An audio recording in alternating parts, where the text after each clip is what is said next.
we're back with the Lakers Fast Break podcast. It's Joe Glasser coming right back at you here. Appreciate it from Lakers Fast Break. Pop Culture Cosmos will recover the latest news and trends in pop culture each and every week, twice a week, wherever you get your podcast. Plus also as well, Inside Sports, Fantasy Football. The NFL playoffs are here. Are you watching them?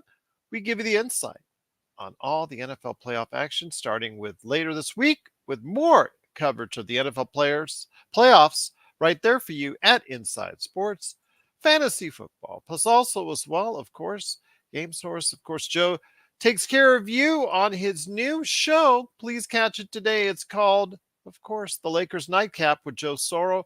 Hopefully you got a chance to check it out. I even threw an audio version for you audio listeners out there, so go ahead and check it out today, wherever you get your podcasts. He is also Oxide 247 at LakersBall.com, and of course his company Simblades with a Y.com as well.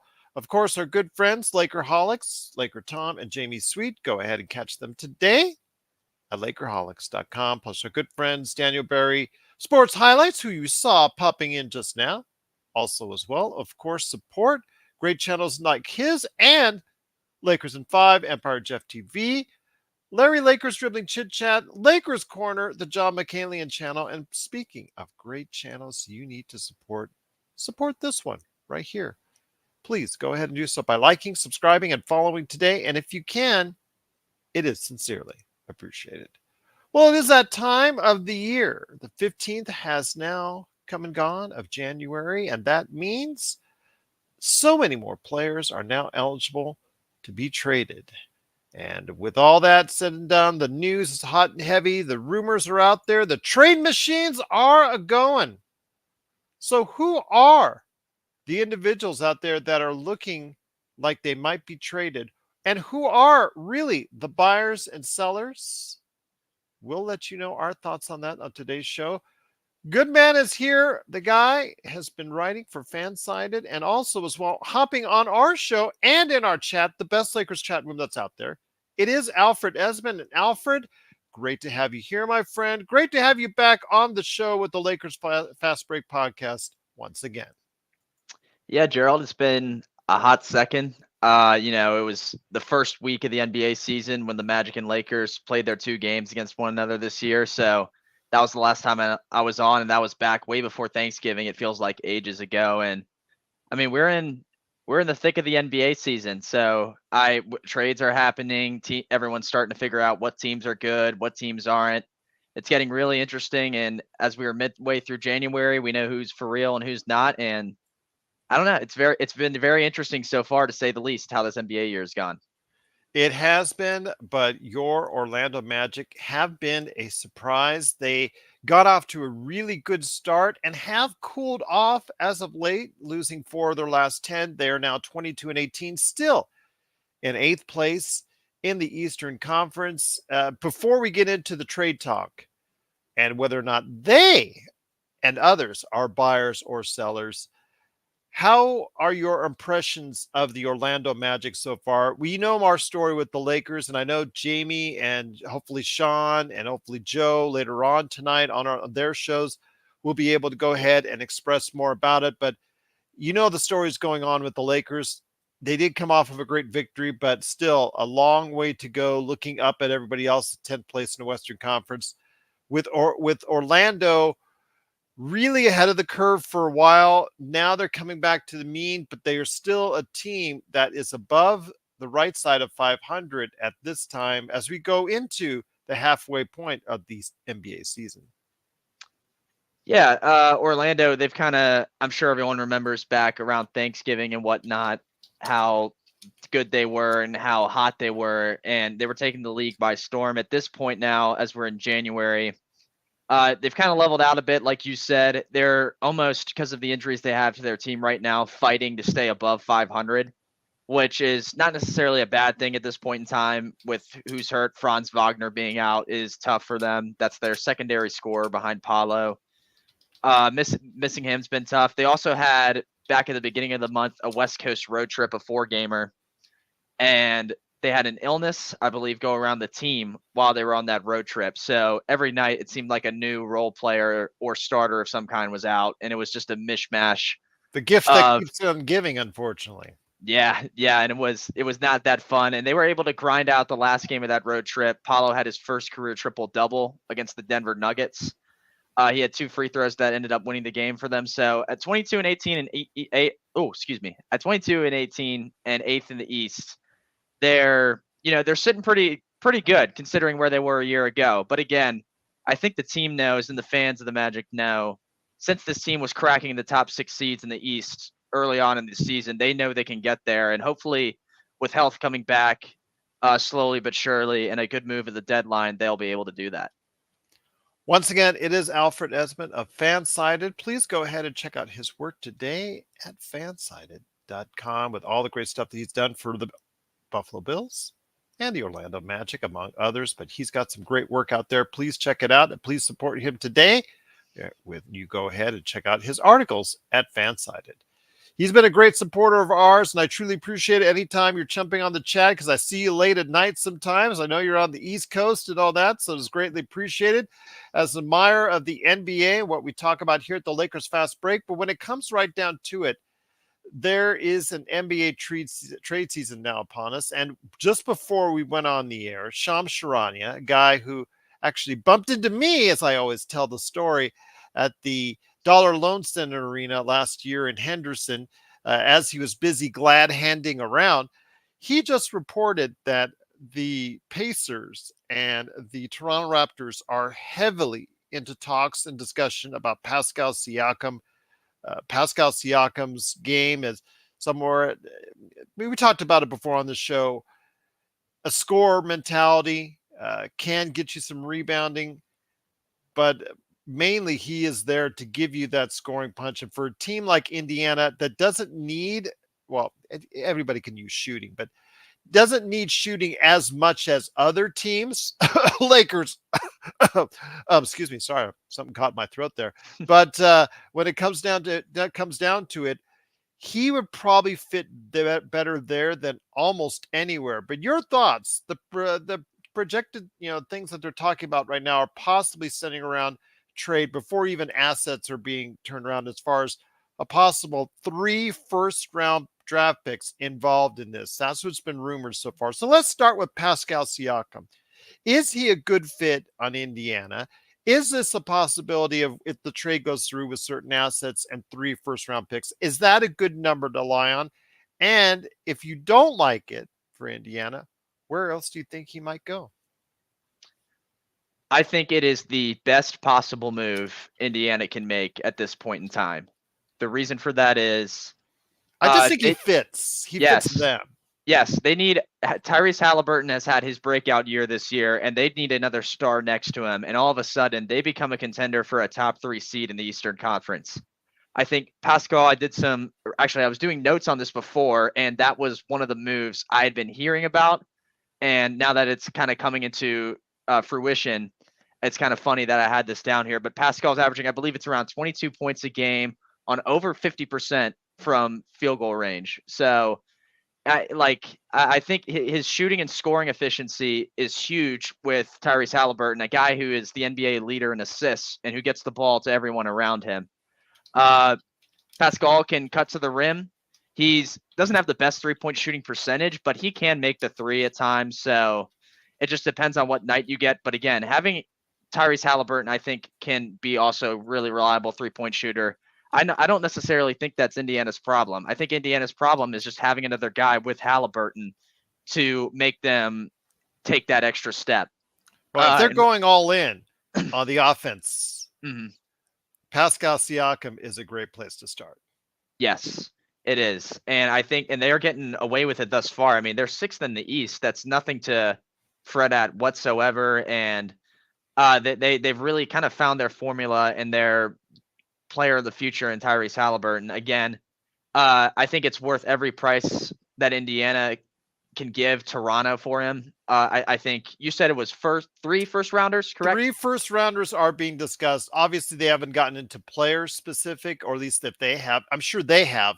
But Shams did not go into any other player discussions in regards to that, as far as what individual salaries would be transferred, or if there's any additional side, as far as players on the Toronto side, et cetera, et cetera.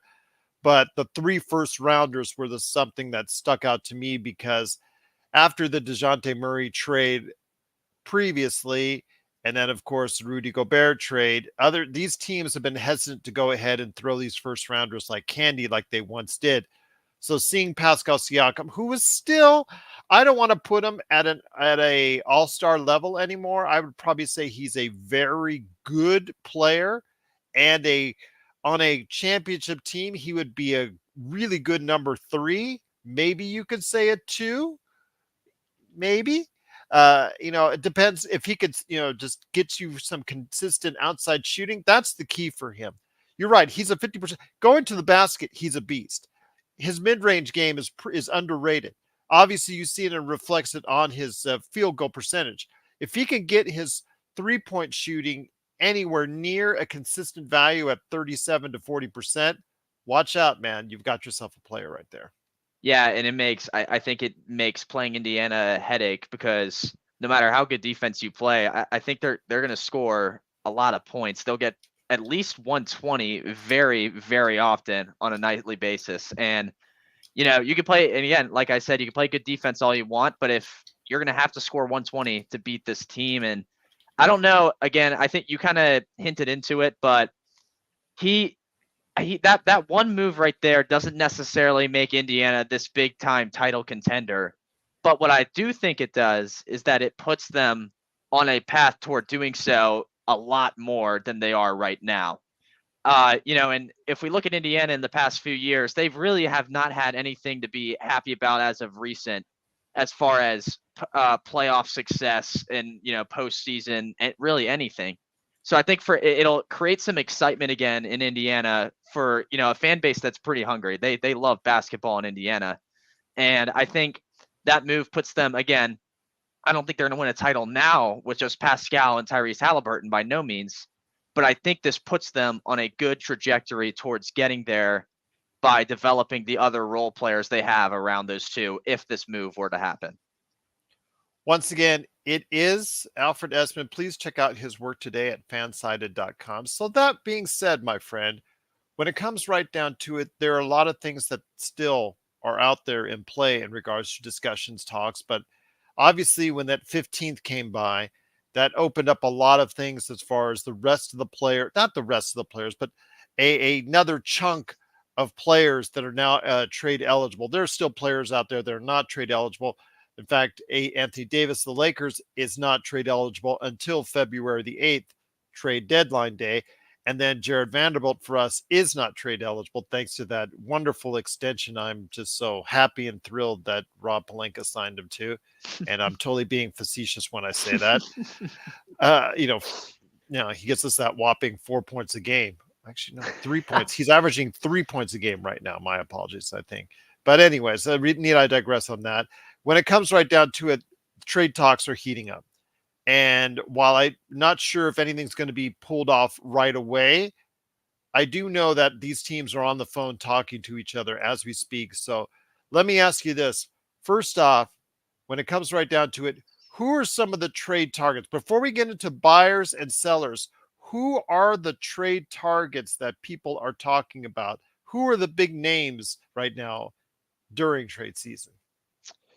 I would say, obviously, we just talked about him. I think Pascal Siakam is arguably the biggest one we'll have early on, at least in trade season. Another one I've seen circulating is DeJounte Murray in Atlanta.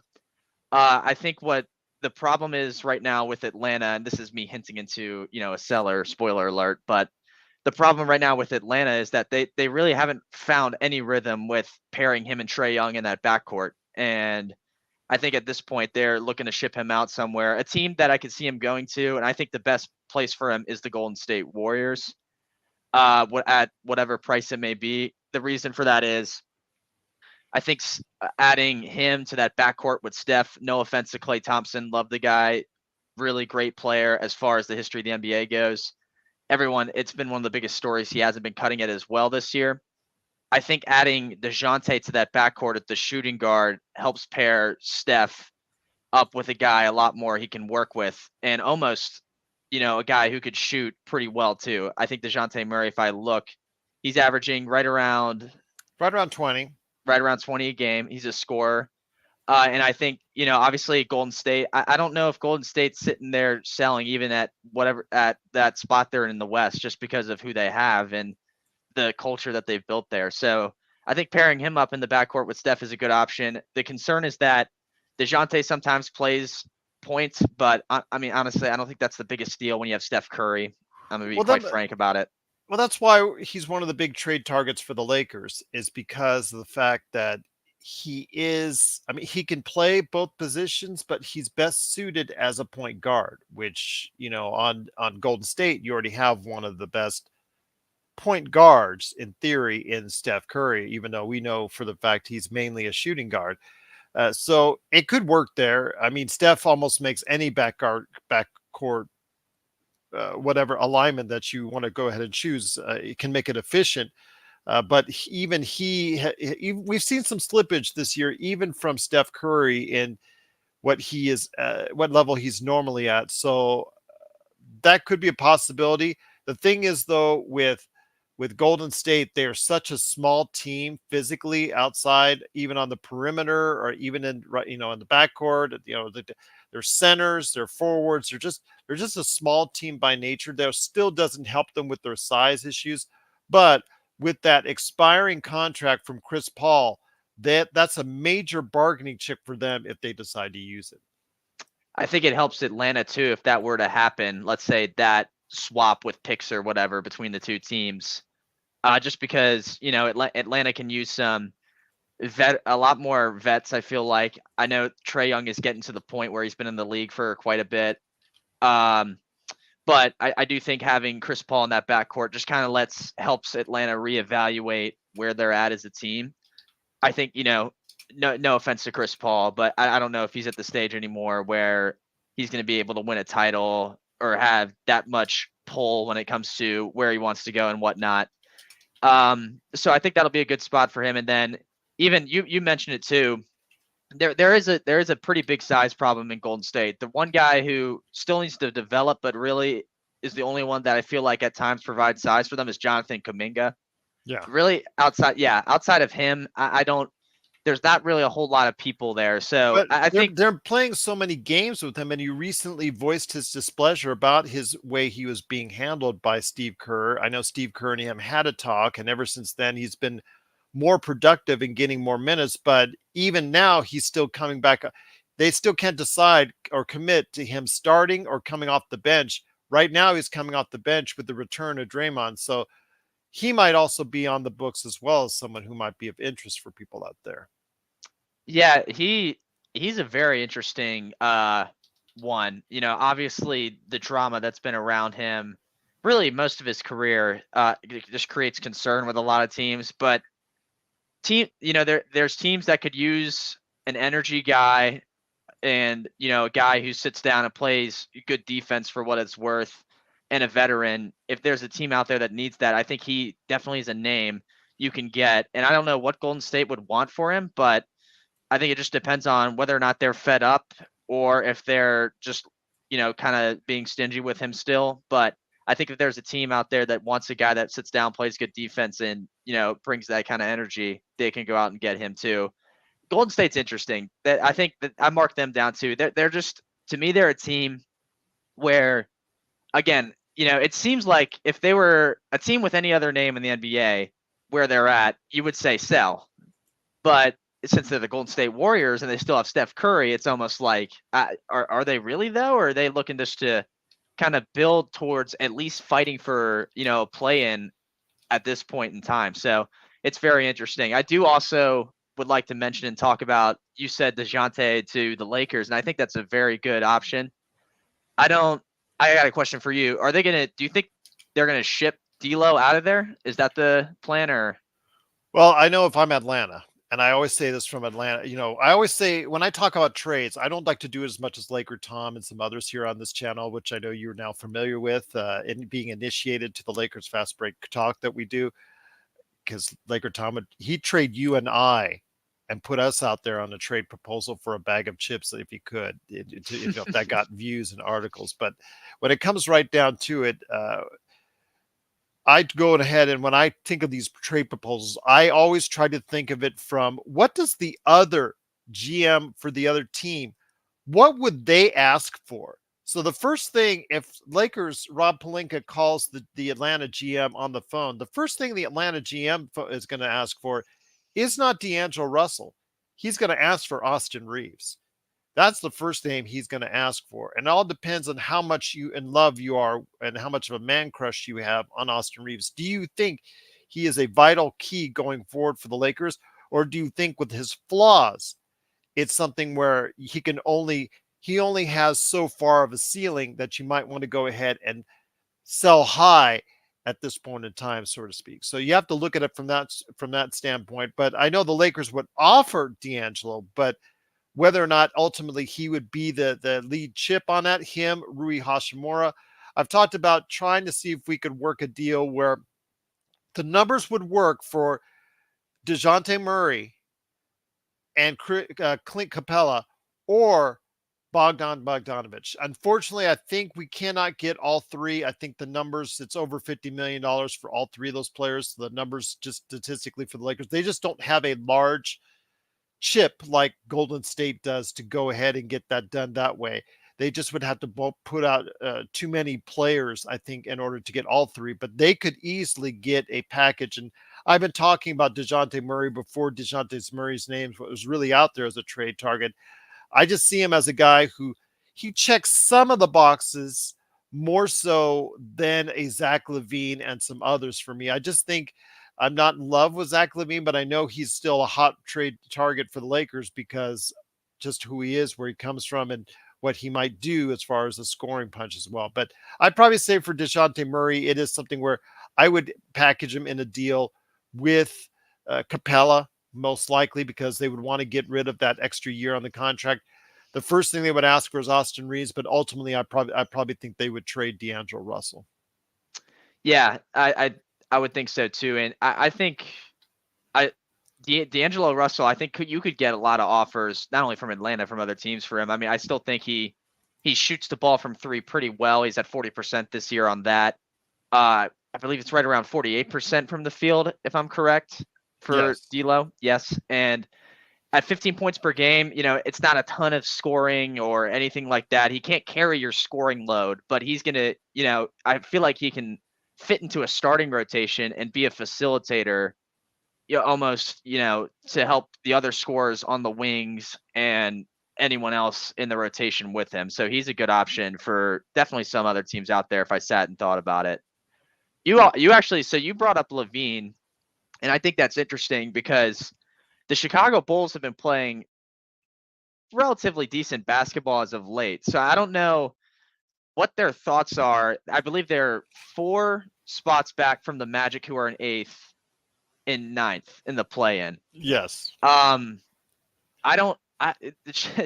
that's a tight spot for the Bulls because it's like, I don't know if you want to get rid of a guy who's averaging 20 when you're still kind of, they've sat in the play-in the entire year. So it's like, I don't really know if you want to trade and try again at the play-in again. Well, I know Chicago does because you've got a player that has a $148 million contract, or how much is left on this contract. I see. He just comes off an injury. He's never been able to really sustain himself over many seasons as far as at a continuously high level as far as being available. I mean, last year he played 77. This year he's not going to because he's already missed time. He's just coming back. He is shooting a lot better because he started the season pretty poorly.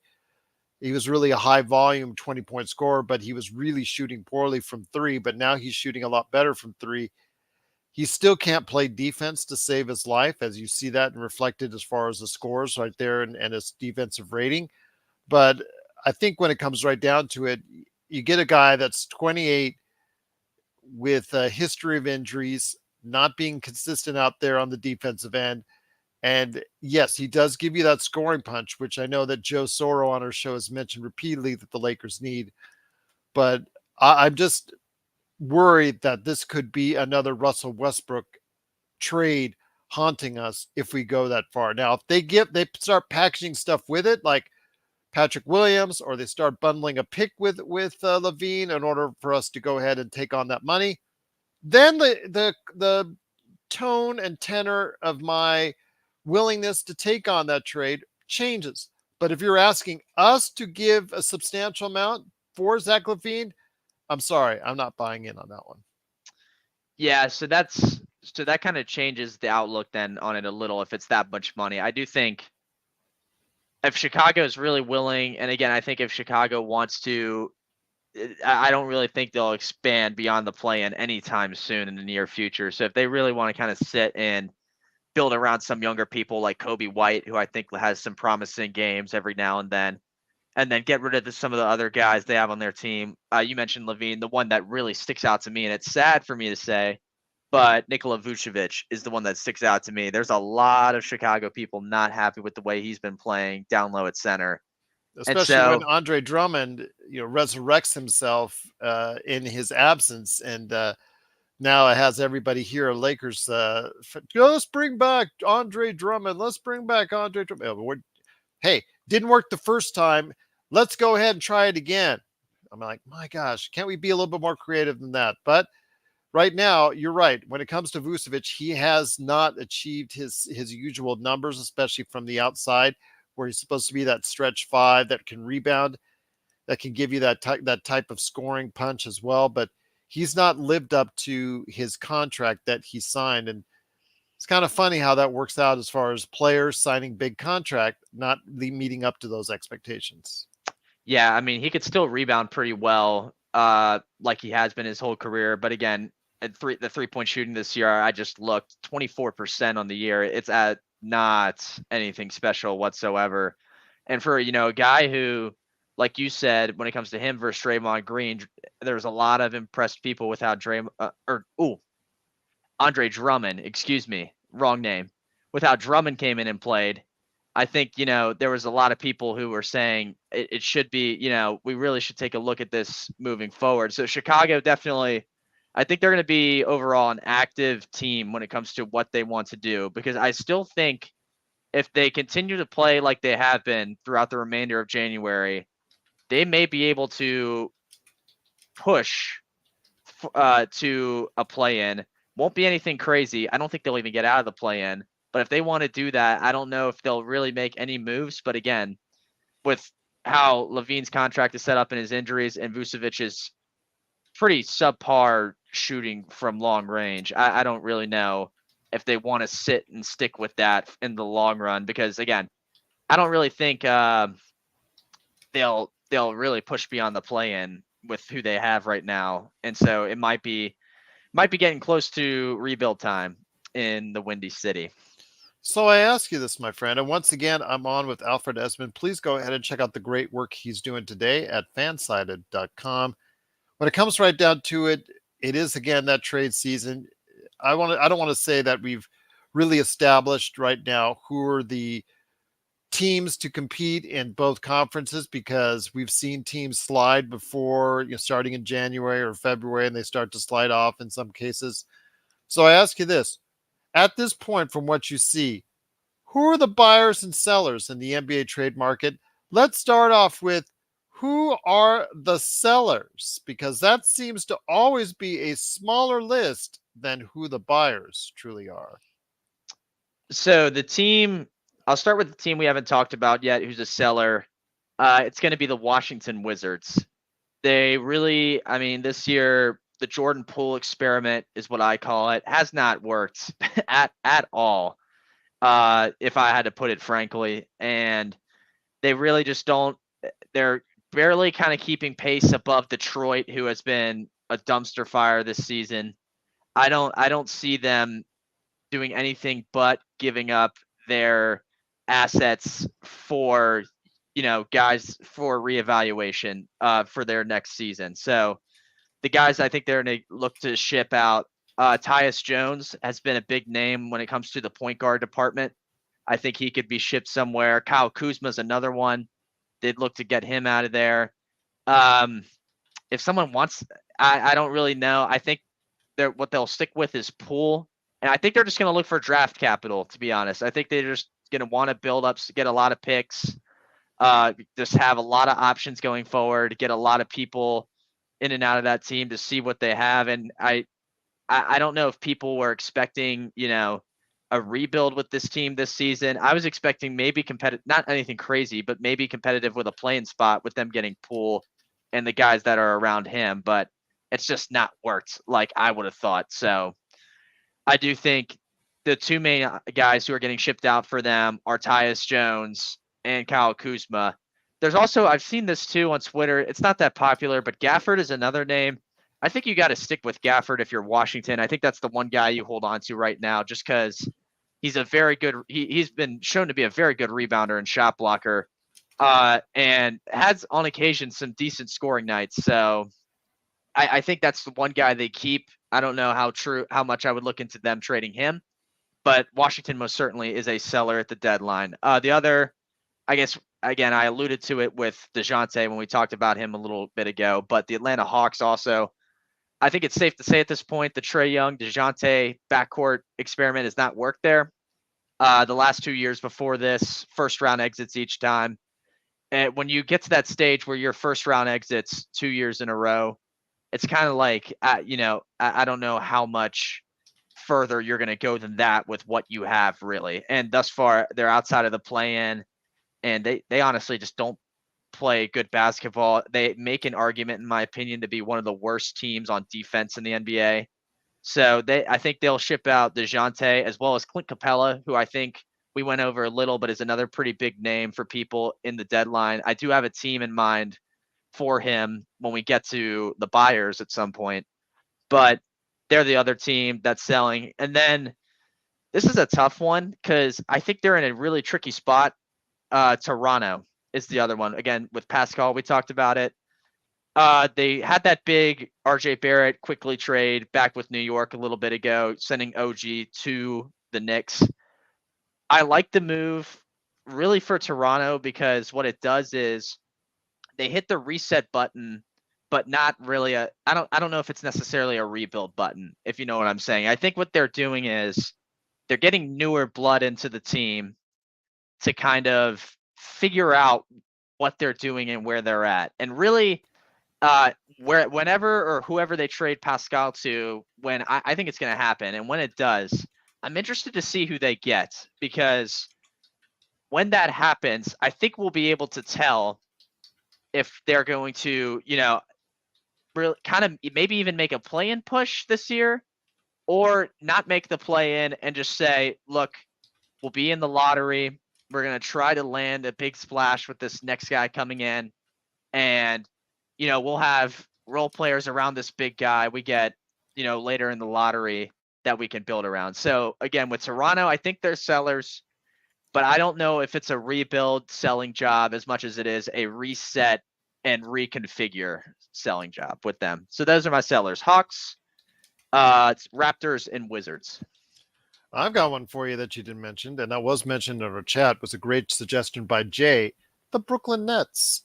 They're currently 10th place in the Eastern Conference standings. They're well under 500.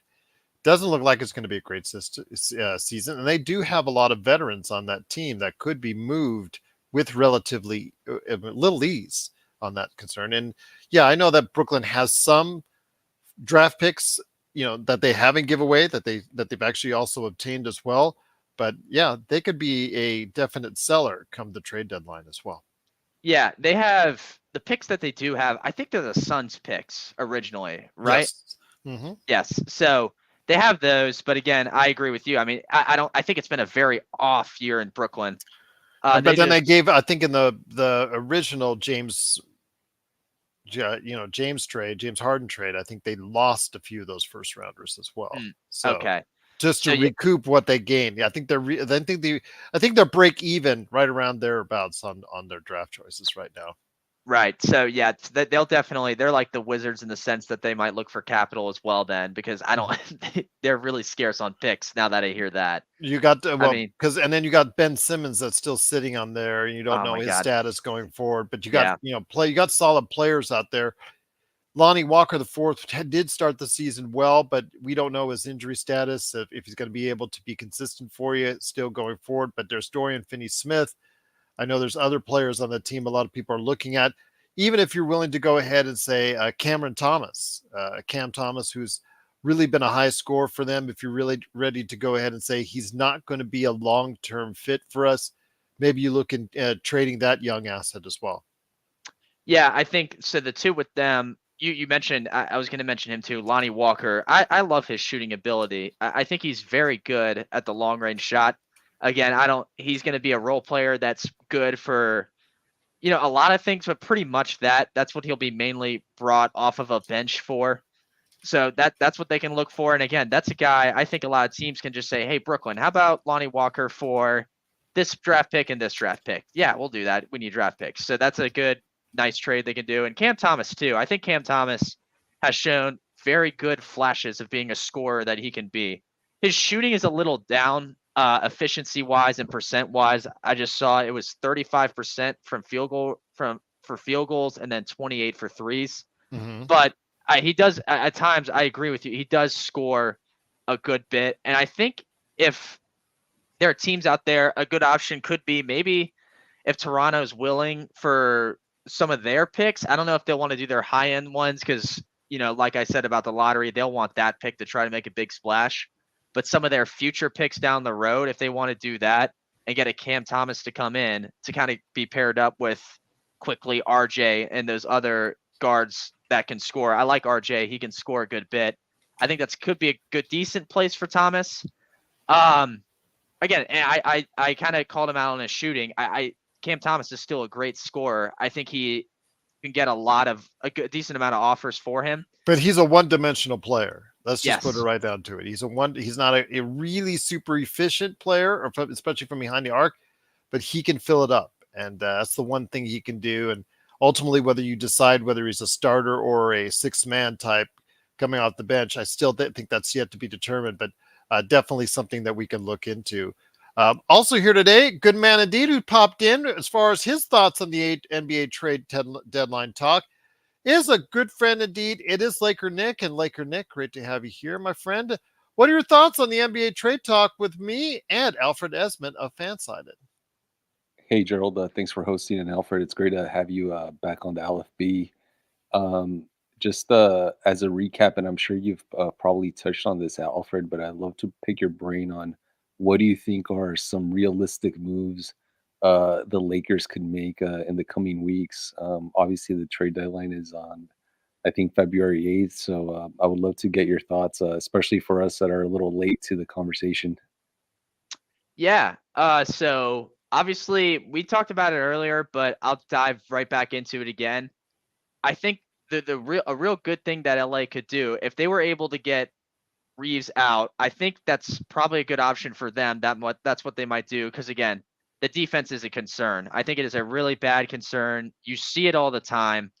I think having him out and doing a separate trade to have DeJounte come in and kind of fill his space, so to speak, on the team really gives them a different look. And I don't know if it necessarily pushes them high into the Western Conference standings, but I think it gives them more room to breathe as far as within the play-in or a lower seed. I think DeJounte's scoring spurt, like Joe Soro loves, really helps the offense that the Lakers have. And again, I think you talk about the defense. I think he really can play better defense than Austin Reeves can. I'm going to be straight up honest. I like what he would provide to the team, but I think if you do that, a key, and I don't know if the Laker fans in the chat or if you guys will like this, I think a key to that is holding on to D'Angelo Russell, because what I think D'Angelo Russell will do is he'd be the glue that where you keep his 3-point shooting, you keep his shooting there, and he can get the ball to DeJounte, who can get scoring spurts, to LeBron, who I think is still going to provide the Lakers with tons of scoring, and to AD even. I love watching AD when he goes out and has those big games. So I think the biggest move that can happen is, one, you ship out Reeves, get whatever you would like for him, get DeJounte in a separate one, have him fill his spot, and then make sure you hold on to D'Angelo Russell because, again, I really kind of like what DeJounte can do at the two as far as his scoring spurts goes. And I think that'd be a good fit for LA. That's my biggest move I think they can make.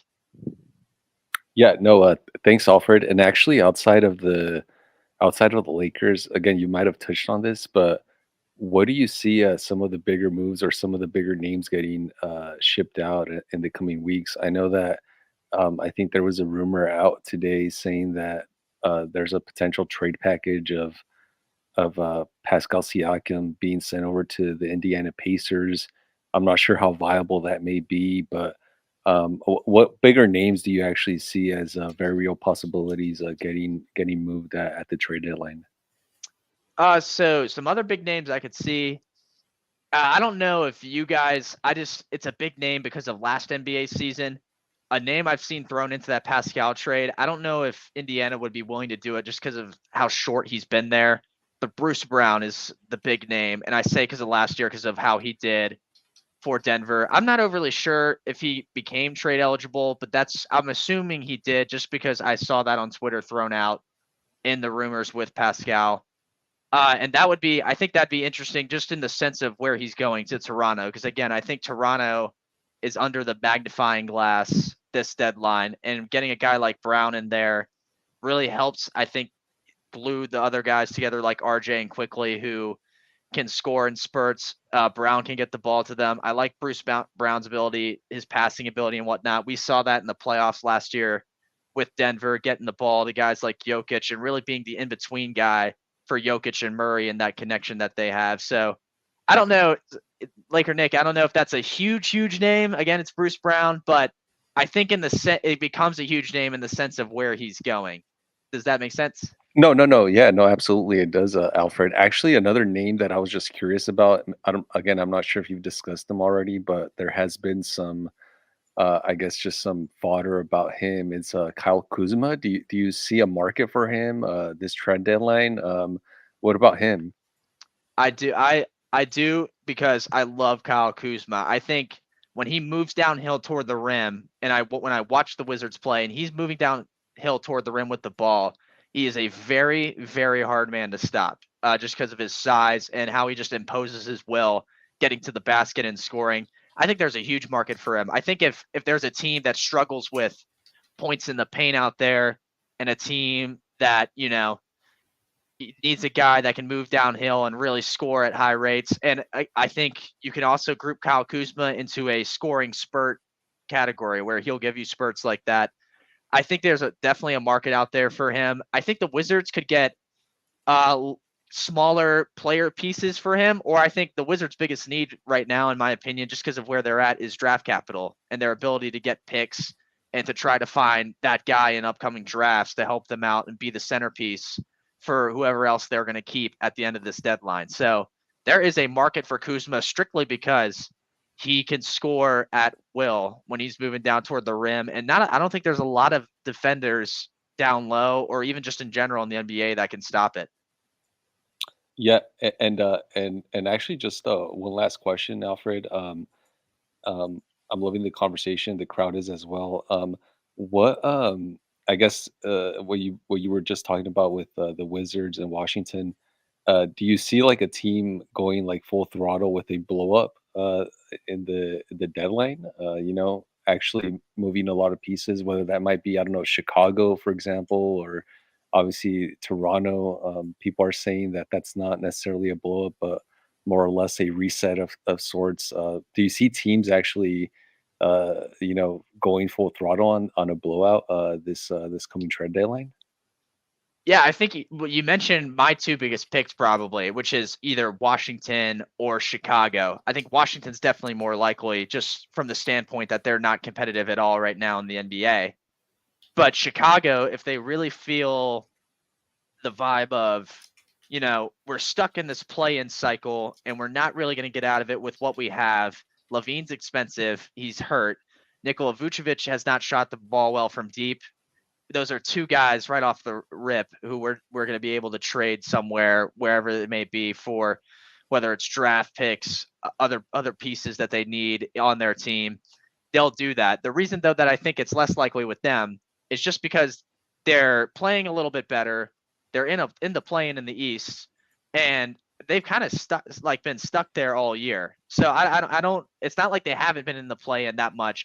They've been stuck in there since I think almost the beginning of December. So I mean I don't know if it's more likely with them, but that's definitely a blow up. And like you said, I think I would shut down all Toronto is going to blow it up rumors this deadline strictly because of the RJ quickly trade from earlier in the year. I think that move right there kind of said, all right, well, they got OG out. That was one of their big moves, but they got two guys in who really, I think, can fill the role OG had of his defense with their scoring spurts. I just think quickly with the ball in his hands is very good. He has it on a string. He can move quickly with it. No pun intended. RJ, I like his scoring that he can when he gets into a groove, whether it's from mid range, down low, or three, he can score at will at times. I do think you lost a lot of defense with OG leaving, but again, I'm not sitting here being like that was a blow up move right there for Toronto. I mean, that Toronto's still very well, with pieces. I like Darko as a coach. I think he's, very passionate about where he is, what he has with him. So I think again, the way I worded it was, it is a reset and reevaluation deadline for them, not necessarily a rebuild evaluation or a rebuild deadline for them. Does that answer your question? No, yeah, no, most definitely, Alfred. No, it's been super helpful, insightful to have you on the show. Great conversation, Gerald. Thanks for hosting. As always, Nick, you're the man. Absolutely. No problem. Once again, it's LakerNic. Once again, it's also Alfred Ezman. Please catch all the work he's doing today at FanSided.com. Let me ask you this, though. You mentioned what team you think is going to blow it up. I'm looking at it more and more, and I did discuss them earlier. I think Brooklyn is going to blow it up. I mean, at this point, what do they have to gain? They're certainly nowhere near the team that they were with the vaunted Kyrie Irving, Kevin Durant, James Harden deal that they had, and that obviously blew up in their face.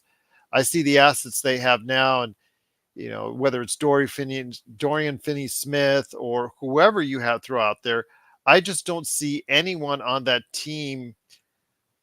Maybe, I don't know.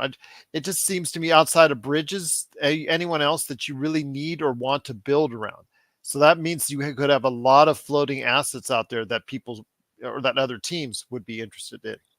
Yeah, I actually, and thank you, Gerald, because I do keep leaving them out of this conversation, but they are certainly a blow up team. And I think it was always weird too when they got Bridges, not because, he's not a good player, but when they got him, they really didn't, get another star level caliber player with him. And when they didn't do that, I'm like, well, do they want to go with Bridges as their guy in quotes going forward? Because again, I love guys like Cam Thomas and Lonnie Walker. And even, one guy who I think a lot of people sleep on is Royce O'Neal. I think Royce O'Neal has a good shot. Again, he doesn't get necessarily the minutes to show it, but I think it's another guy too. They have a lot of role players that, are decent, but then it's like a big gap, it feels, between them and Mikal. And, I don't necessarily think you can have just Mikal out there and expect to do a whole lot. You can expect them. I don't think they will this year. I agree with you, but you can expect them to be a play-in team.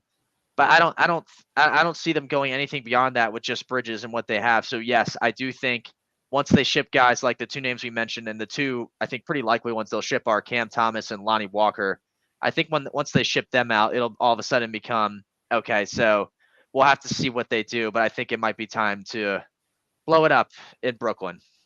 Finney-Smith, Royce O'Neal, a lot of players in play that could be part of trades upcoming for a lot of future assets for the Brooklyn Nets. But let me throw this at you here, LakerNic. Somebody that we really haven't talked about in abundance that has been playing really well, that it was kind of cool on last year, Terry Rozier and the rest of the Charlotte Hornets, because Charlotte is, wow, what a surprise. They stink this year. So I ask you, Nick, and then I'll ask you as well, Alfred, because obviously you know the Eastern Conference even better than we do.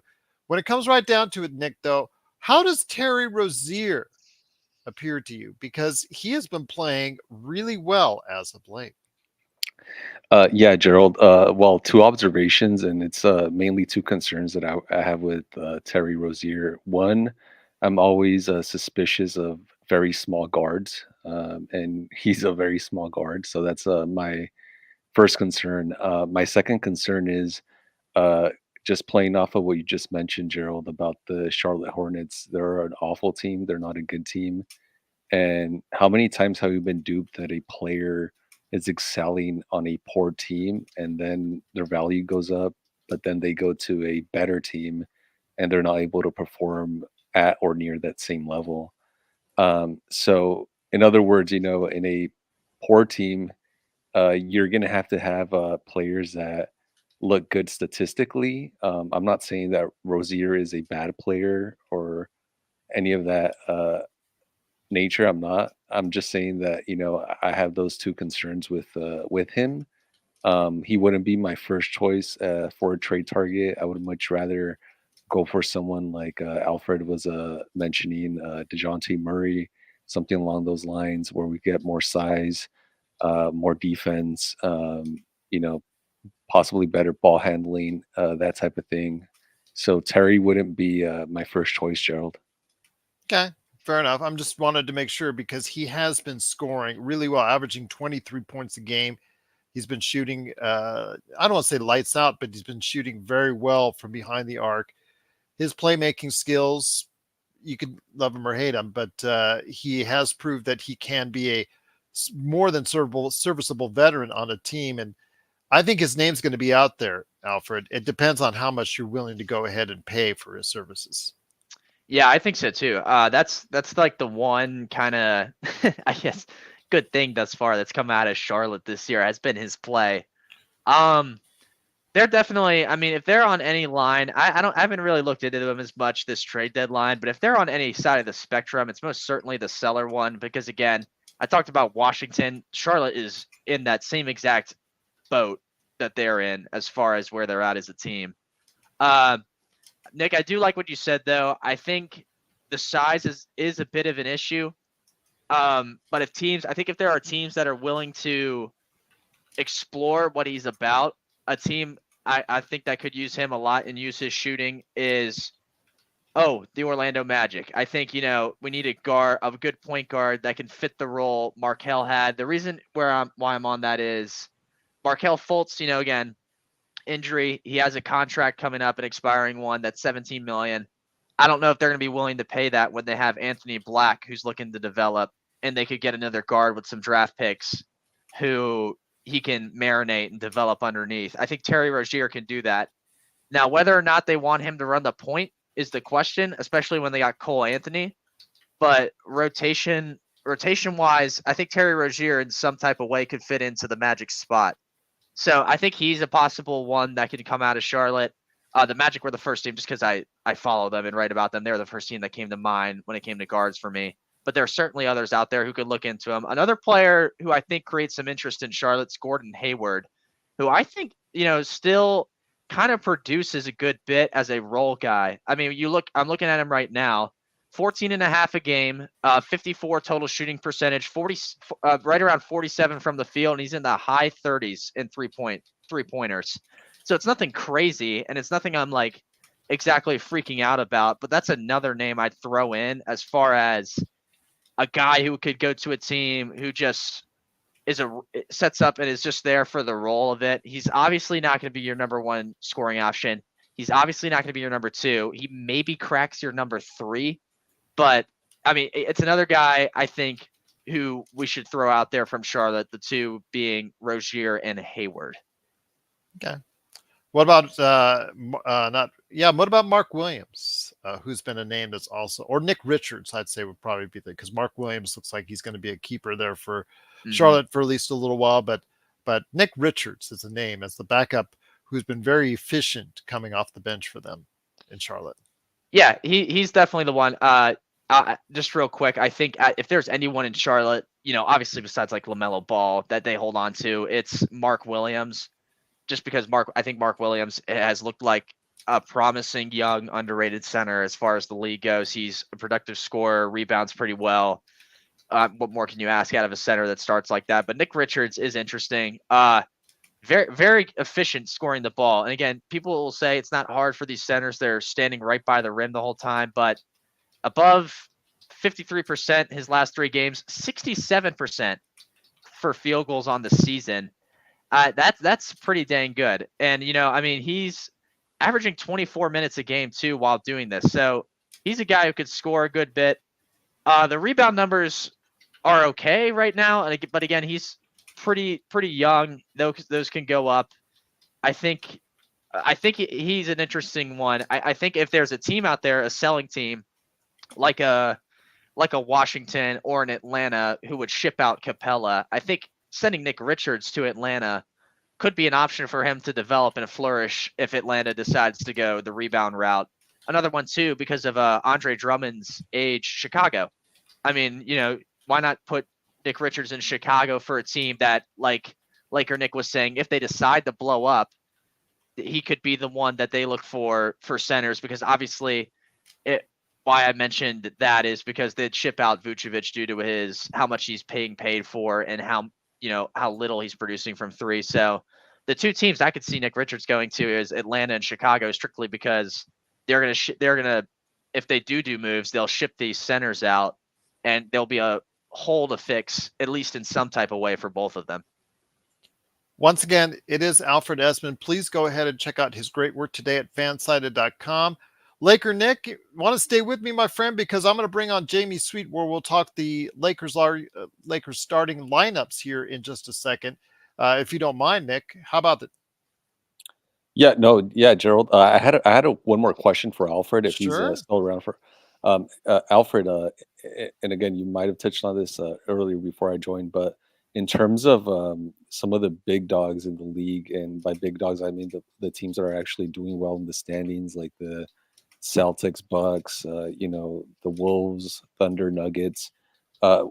Which of those teams do you actually see making a meaningful acquisition? Not that they necessarily need it, but there have obviously been rumblings surrounding those teams and potentially making some moves along the margins. But I'd love to get your thoughts on that.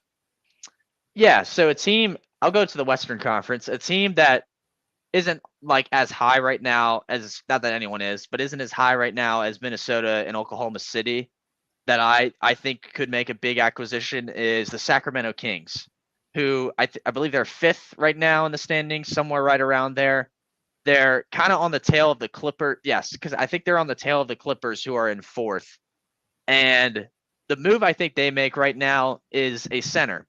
A guy like Clint Capella immediately comes to mind. And the reason I say that is, I mean, JaVale McGee is averaging 4 points a game for them. And they have Sabonis's label as a forward slash center.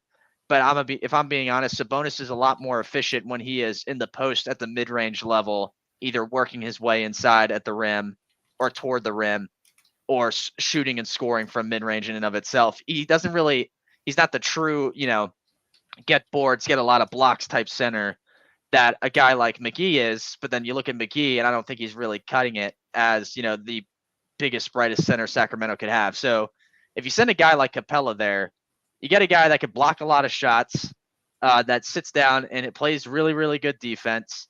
You get a guy who still scores at times at a pretty decent rate, rebounds well. And I think it's good because now what that creates is you have the guard in the backcourt, De'Aaron Fox, who is very shifty, creative, scores a lot. He would probably makes an argument for their main scorer between him and Sabonis, kind of swapping depending on the night, their number one and number two scorer. Sabonis is, I think, the mid-range level guy who can work and create from that sort of level. And then you add Capella, who maybe won't wow you on offense, but he's going to be that anchor down low for that team at that level right around the rim when it comes to rebounding and defense. I think if they do that, that'll help them a lot in the West, because again, props to the Timberwolves and Thunder right now this year, having the seasons they are. I think they will end up in the playoffs, when they keep this rate. I think they both will. But when you have a team like Sacramento, who has that experience from last year and that kind of run they had, adding a guy like Capella, I think kind of starts to propel you towards the direction of those teams as far as a top 3 seed in the West goes. Just because you now have guys at all 3 levels that can create the mid-range, 3-point arc, guard, wherever, and then down low at the center spot. So that's the move I was dying to say on here before getting on here, was Capella to the Kings, because I think what that does is just it helps them a lot and makes them immediately more competitive in the West. I know, it wasn't necessary. You were asking for one of the top teams in the conferences, and they're not necessarily one of the top teams right now. But I think as far as some of those high level teams in the West goes, they're one that can really just make them really a complete lineup as far as their starting lineup goes. If that answers your question. No, absolutely, Alfred. No, that's super helpful insights like always, and you're like an encyclopedia of knowledge for sure. No worries. Once again, it is Alfred Ezman. Truly appreciate you stopping by. Kurt Affair says before you leave, Alfred, because I'm going to bring on Jamie here in a few minutes to talk about the Lakers starting lineup. But before you leave, Kurt Affair has a good question. And once again, thank you, LakerNic, for all that you're doing with us with the Lakers Fast Break behind the scenes and obviously out front. I know you said you had to go and take a call, but please jump back on when you can, or if you can later here in just a few as I talk the Lakers starting lineup, because I'll be on for a little while with Jamie Sweet, if that's okay, LakerNic. No, absolutely, Gerald. No, it's been a pleasure, Alfred. Again, thanks so much for taking the time for educating the audience and me and Gerald. Although Gerald doesn't need much educating, he's an expert himself. So we really do appreciate it. You are most kind, LakerNic. Thank you, sir. You're most kind. Absolutely, indeed. Once again, it's LakerNic. Truly great to have him. Always a part of what we're doing here at the Lakers Fast Break. Once again, it is, of course, we've got Alfred Ezman here from FanSided. But before we head on out, Alfred, as far as bringing you, having you as far as on this show, and then bringing in Jamie to talk the Lakers starting lineups, do want to go ahead and mention something Kurt Affair. And I see Ace as well. Ace Nubian, great to have you here. You've got a great comment as well. Let me ask you this. Kurt Affair says, what would be the trade for Capella? Obviously, picks are going to be involved. Let's put that to the side. But Harrison Barnes has been seemingly a trade target forever. Now he's gone from the guy that other teams have wanted to get from the Kings to now being a guy that maybe the Kings want to get rid of to go to other teams. It's because of his age. He is now migrated over to that side of the equation where it's just interesting. He was on the other side of the equation instead. So, yeah. So again, I think if the way this happens with, to answer Kurt's question, obviously, like you said, picks will be involved. I think Atlanta is going to want some picks from Sacramento, and Sacramento will be willing to do that just because they're more towards the trajectory of title contention as opposed to blowing it up like Atlanta. As far as Atlanta goes, I do like Harrison Barnes, that idea, just because if Atlanta decides to blow it up and Harrison Barnes at this point is heading towards the twilight of his career, I think what he'll do is he'll be a good headpiece that Atlanta can have for the time being and that they can use to build other young stars that they may get around them. I don't know how many exactly picks Atlanta would want for Capella. Maybe, I'm not really sure. But again, I don't think Sacramento is that worried about dishing picks out to teams in order to make them more complete towards contending for a championship. So I think I do like that a lot. I agree with you on that, Gerald. I do think it'll be Harrison Barnes strictly because of how much of a veteran he is and how Atlanta can use him to help develop younger guys they may have and keep and they may get around him. And then picks, obviously, to kind of help Atlanta find new talent and new guys who can become their star, so to speak, their future star in Atlanta. I do think, too, a guy like Harrison Barnes could be a great outlet option for Trae Young. Obviously, I think Atlanta's going to want to hold on to Trae Young. This does not need to even be said, but he creates a good outlet guy for Trae Young to get the ball out to on the wing still. And whoever else may be there for that team, Jalen Johnson is I think would be the other wing guy slashing towards the rim and helping out Harrison as well. So I think it helps Atlanta in the sense that Barnes becomes the twilight career guy who's a veteran, has that kind of leadership role to him, and who can help the younger guys in the Atlanta locker room out as far as developing them goes. Once again, it's Alfred Ezman from FanSided.com. Truly appreciate you being here, my friend. You're welcome to stay on with us. Absolutely. If you want to talk Lakers basketball, as far as a little bit that's concerned, you always really wanting to hear your insight on it. So you're welcome to stay with us if you want, my friend. Well, unfortunately, I do have to go do some work. I have some articles to do between now and then. New thing I'm working on, some SEC baseball, helping out college baseball for the SEC, helping those guys out with previews on a new website for them. So I have a lot of that to do. The season's in a month, so we just have a lot to do with that. As far as, I guess I'll leave with some comments on the Laker team, if that's okay, as Absolutely. far as where they're going. Yeah, so obviously, I know, I watch, I watch you guys, a good bit. I would like to think. I'm in that chat a lot. It's been rough going. I can't lie about it. I think this deadline is more important than ever for LA. Obviously, with keeping Darvin Ham, which I think is going to end up happening, you have to be a buyer at this point to kind of mask doing that. So this is going to be very, very interesting for LA, what they do. I think what they need to do is either find a way to have a guy in the guard room to help Reeves, or get Reeves out and have a guard come in to replace him. I think that is their biggest room for growth. I do think, as far as the wings and down low goes, the Lakers are fine. I think they just need guards to help them out for the time being, because I think you just haven't seen the high level of production from all of the guards, more so that you've seen from the guys down low. You've seen off nights from guys like Max Christie. It's just one that pops up. I see his box score a good bit, and I'm just never that surprised by it, or impressed, so to speak, by it. Another guy too, he had a few games where he played a little better, but Cam Reddish, I mean, I don't know if they'd be willing to ship him out, but he's another guy who could, be shipped out as well.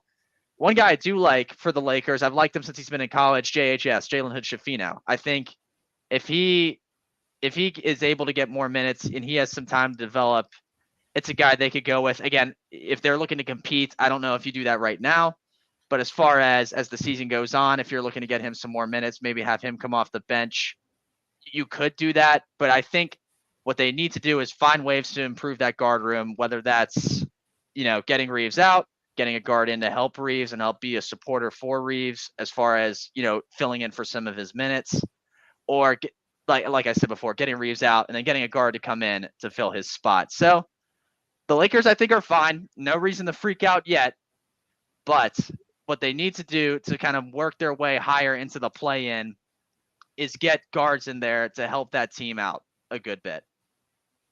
Kurt Ferris, finally a positive JHS guy. Usually in here, it's like he stole someone's lunch money. Again, I am not high on JHS at all. I think we blew it in the draft. I'm just going to say that out loud. I think, I think we absolutely blew it. Absolutely blew it. He's a rookie, and I understand, it's like what it reminds me of. It's different players and different playing styles, I think. But like Anthony Black has not been anything shocking this year for Orlando. No, but look where the Lakers were at, and I'm going to bring it to Jamie. And I know you, Jamie, okay, you can't be on too long, but when it comes right down to you've got Keontae George, who's been playing well in Utah. You've got Jaime Jaquez Jr. right there in Miami. One drafted right before, one drafted right after. And then again, the guy that Joe and I wanted on that day, at that time, we were shouting why you didn't get a falling Cam Whitmore. Cam Whitmore has now been really providing them huge minutes and scoring off the bench in Houston since he came back from the G League. They didn't rush him. They realized they have a plethora of wings in Houston. They put him down in the G League. They let him explode there. And they brought him back up with a whole bunch of confidence, and he's been playing like it ever since. And what has JHS been doing? Absolutely nothing. And that's very disappointing for us here as far as Lakers fans. Something we absolutely need is just consistency off the bench, and we're just not getting it. And him and Maxwell Lewis is looking like a lost draft as of now for us, Alfred. It's just that simple. Do you guys I think? agree that he's a rookie and he just hasn't gotten the reps, right? He hasn't gotten the shot, and Right. he's not going to get it on this team. Frankly, it's just not going to happen. Not in a meaningful way.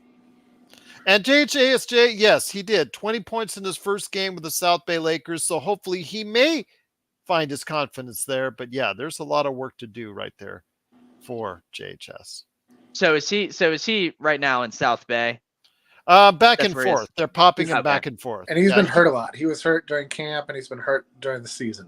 So. But Right. in the past 2 weeks, he has started playing games for the South Bay Lakers, and then also been on the roster at various times for the Lakers in the games, although he isn't playing right there. Scottie Pippen Jr., the guy who was the point guard at South Bay, just got signed to a 2-year, 2-way contract with Memphis. So we'll see what happens for him there as well. But yeah, Alfred, great to have you on. Keep up the great work. And where do they need to follow you on social media before I get it over to Jamie? Yeah, so on X, the platform previously known as Twitter, you can follow me at Alfred Ezman. Very simple. That's all it is. Instagram is Alfred_Ezman. That's just my personal one. Y'all can if you'd like. I'm an ambassador for NBA League Pass at the University of Tennessee. So there's a link in my bio. If you are a college student out there watching, you get 40% off NBA League Pass for a monthly subscription. So it goes down from $15 to $9. When you do that, I use it. It's very helpful. I get all my Magic games there, and I'm out of market, so that helps me a lot. Watch that team play. And then that's really it. Just keep checking out, if you guys want to, my blogs on FanSided for the Buffalo Bills in the heat of the NFL playoffs. A lot of interesting stuff there for them. Big game against Kansas City next week. The Magic as well. On Orlando Magic Daily, of course, we're in the thick of trade season and the NBA season in general. And then baseball kind of getting right around the corner. We're a little under 30 days from spring training. Look at me on the Tampa Bay Rays blog, Rays Colored Glasses, for all that stuff coming up very, very soon there. And then, of course, I mentioned it earlier, we're working on some SEC baseball previews for college baseball on a site called the Southeastern, in reference to the SEC. So be on the lookout for those as well if you're a college baseball fan out there. There you go. Alfred Ezman, always great to have you here. Come on back when you can, my friend, right here at the Lakers Fast Break. Truly appreciate it, and we'll talk to you soon, my friend. Yes, sir. Thank you, guys. Enjoy your night. You do the same, man. See you soon.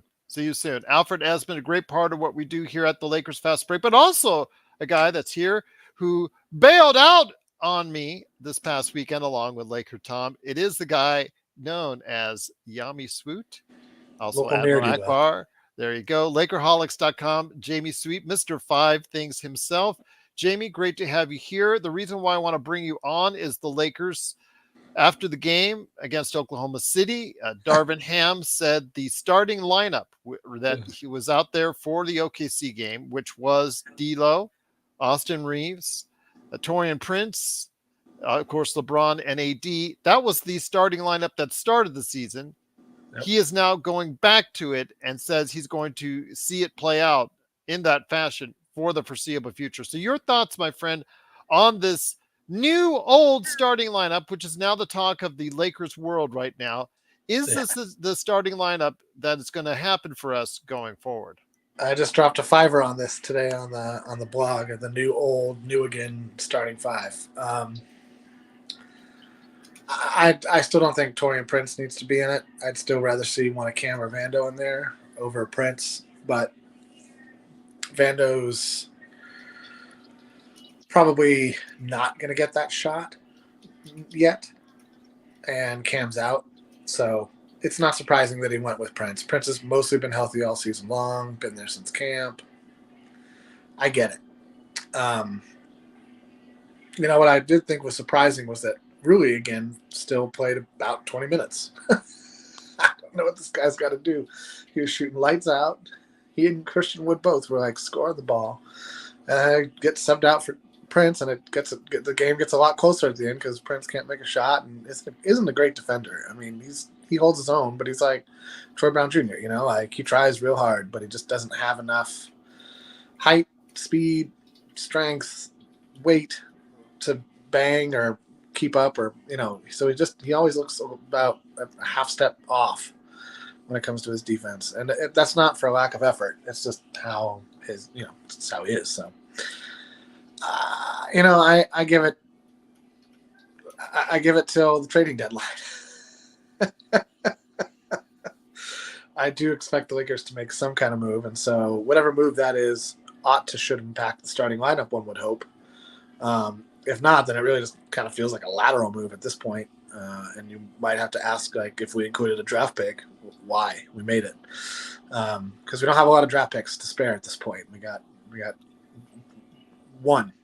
The second rounders notwithstanding, sure, but and yeah, pick the first swaps, rounders. and next summer, if we hold on to that 2029, next summer we can be much bigger players. I think we get 2 more added onto the mix. That's right. You got 2 more, so it goes from 1 to 3. And with D'Lo, who everybody's like, oh, he might opt out. He ain't opting out. He ain't getting no 18.5 anywhere else. His trade market is. Who's paying him 18.5? You never know, my friend.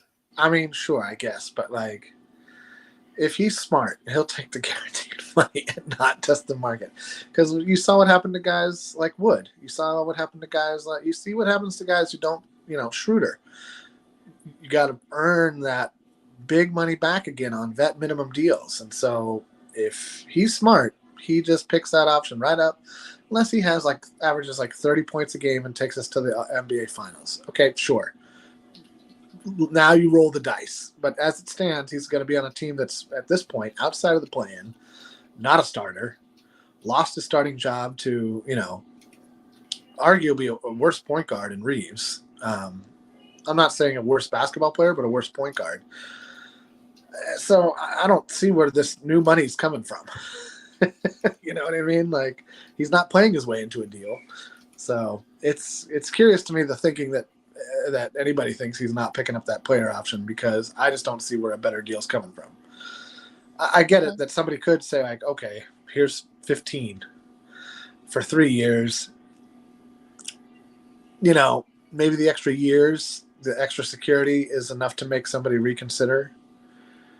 If it's me, I take the 18.5 and I bet on myself. I bet I'm going to perform in a contract year. I bet I'm going to, hit more threes. The Lakers are going to need shooting, or wherever he ends up. So that's my feeling. I like the new again lineup. Okay. I didn't love it on opening night, and I don't love it now. I think it's so curious that I don't get it when coaches say, and this is what we're going to do, when everybody knows everything about sport is adjustments, is adapting, is seeing what happens and then changing to that. And Vogel used to do the same thing. In training camp, he'd be like, we want to find 5 guys and roll with them. And okay, sure. If you have 5 near all-stars in your starting lineup, yeah, sure. You want those guys playing together. We ain't got no 5 near all-stars in our starting lineup. We got one guy who, could come off the bench on any other playoff team in Taurean Prince. You have a guy who's looks like he plays better off the bench in Reeves. And you got other guys who look like they should be starting but don't. Mm-hmm. So I really appreciate Alfred's optimism regarding JHS and saying that it wasn't time for Laker fans to start freaking out. But he is a rookie, and it does take time. I mean, look at his team out. Well, let me just say this. I will say in defense of him, and it's nice that he's thinking that positive. It's appreciated. But he has got a player, a team he follows, the Orlando Magic, and Jalen Suggs, a guy who I was super high on coming out of the draft. I really thought he was going to be someone that is like the point guard you want on a championship team. Right. Didn't start out like that, struggled mightily, still had just tremendous defensive skills, finally starting to putting it together in his third Everybody season puts now? It together in their third year. Yeah. Nobody gets few players put it together in year 1, fewer put it together in year 2, year 3 or 4. But now you see what's going on with them. Right. They're now you have a decent season. It's fallen a little bit apart, but as of late, but still having a pretty good season overall. And a lot of it is due to Jalen Suggs' improvement right there for you. So JHS could have a future. It's just that as of now, the product that's there is so unpolished on every aspect, from offensively, defensively, just everything about it is just terrible right now. It's not what the Lakers need. Lakers needed someone to come in there and contribute right away. Day one. And JHS no projects. is No, not he's a that project. guy. No, Maxwell Lewis was not that guy. Oh. These guys, maybe 3 years Max- down the line, like you said, but LeBron cannot wait that long. LeBron may be out of the league at that time. Ham and Rob can't wait that long. Their jobs are on the line. Exactly. So yeah, it's a mystifying pick. We had a play now player that we could have picked. We didn't. I think we wanted to pick the play now player that went a pick before us, and we settled for the second best of that category, in their opinion. But I mean, it's going to be the same thing. You know, Max Christie looks like he's a year away. Well, guess what? That year is going to be on a different team. So I don't understand our young guy policy right now. We're either not playing young guys, drafting the wrong young guy, or signing them to such a short deal that they're going to get good for somebody else on a cheap deal. So I just don't understand this policy, and it doesn't make sense for either now or the future. So it's a little confusing. But that's kind of, third on the totem pole, if not fourth, fifth, sixth, or 22nd. The real issue is, it's AD and LeBron are playing just about every game, generally playing well. We're not winning. And that's a problem. We hit the equator of the season, 41 games. 20 and 21, 10th place in the Western Conference. Exactly the same place we were with Russell Westbrook on the team, when everybody thought this is the worst the Lakers could ever be. There's no way with this much raw talent that we could be this bad. Guess what? We have, in theory, more diverse talent, and we're just as bad. So there's very few commonalities at this point, other than the coach, which is why I think Darvin Ham takes so much heat from Laker fans, because he is the commonality. He's been there the whole time. LeBron, AD, injured last season when Russ was having to carry the load. What Russ wasn't able to carry it by himself, had nobody around him. He was trying to take a G League team to the playoffs by himself half the time, and took a lot of flack. That I thought was a little undeserved. I never thought he played great. I never thought the trade was that great of an idea. I wanted to see it work. I hoped that it would work. It did not work. And then, Reeves, contract year, Hachimura, contract year, D'Lo, contract year. They all balled out to finish the season last year. And now they don't need to. And there's just a little bit of a drop-off. And it's enough for us to be exactly where we were a season ago, which is a little bit depressing for Laker fans. But the rest of the league, I'm sure, is giddy.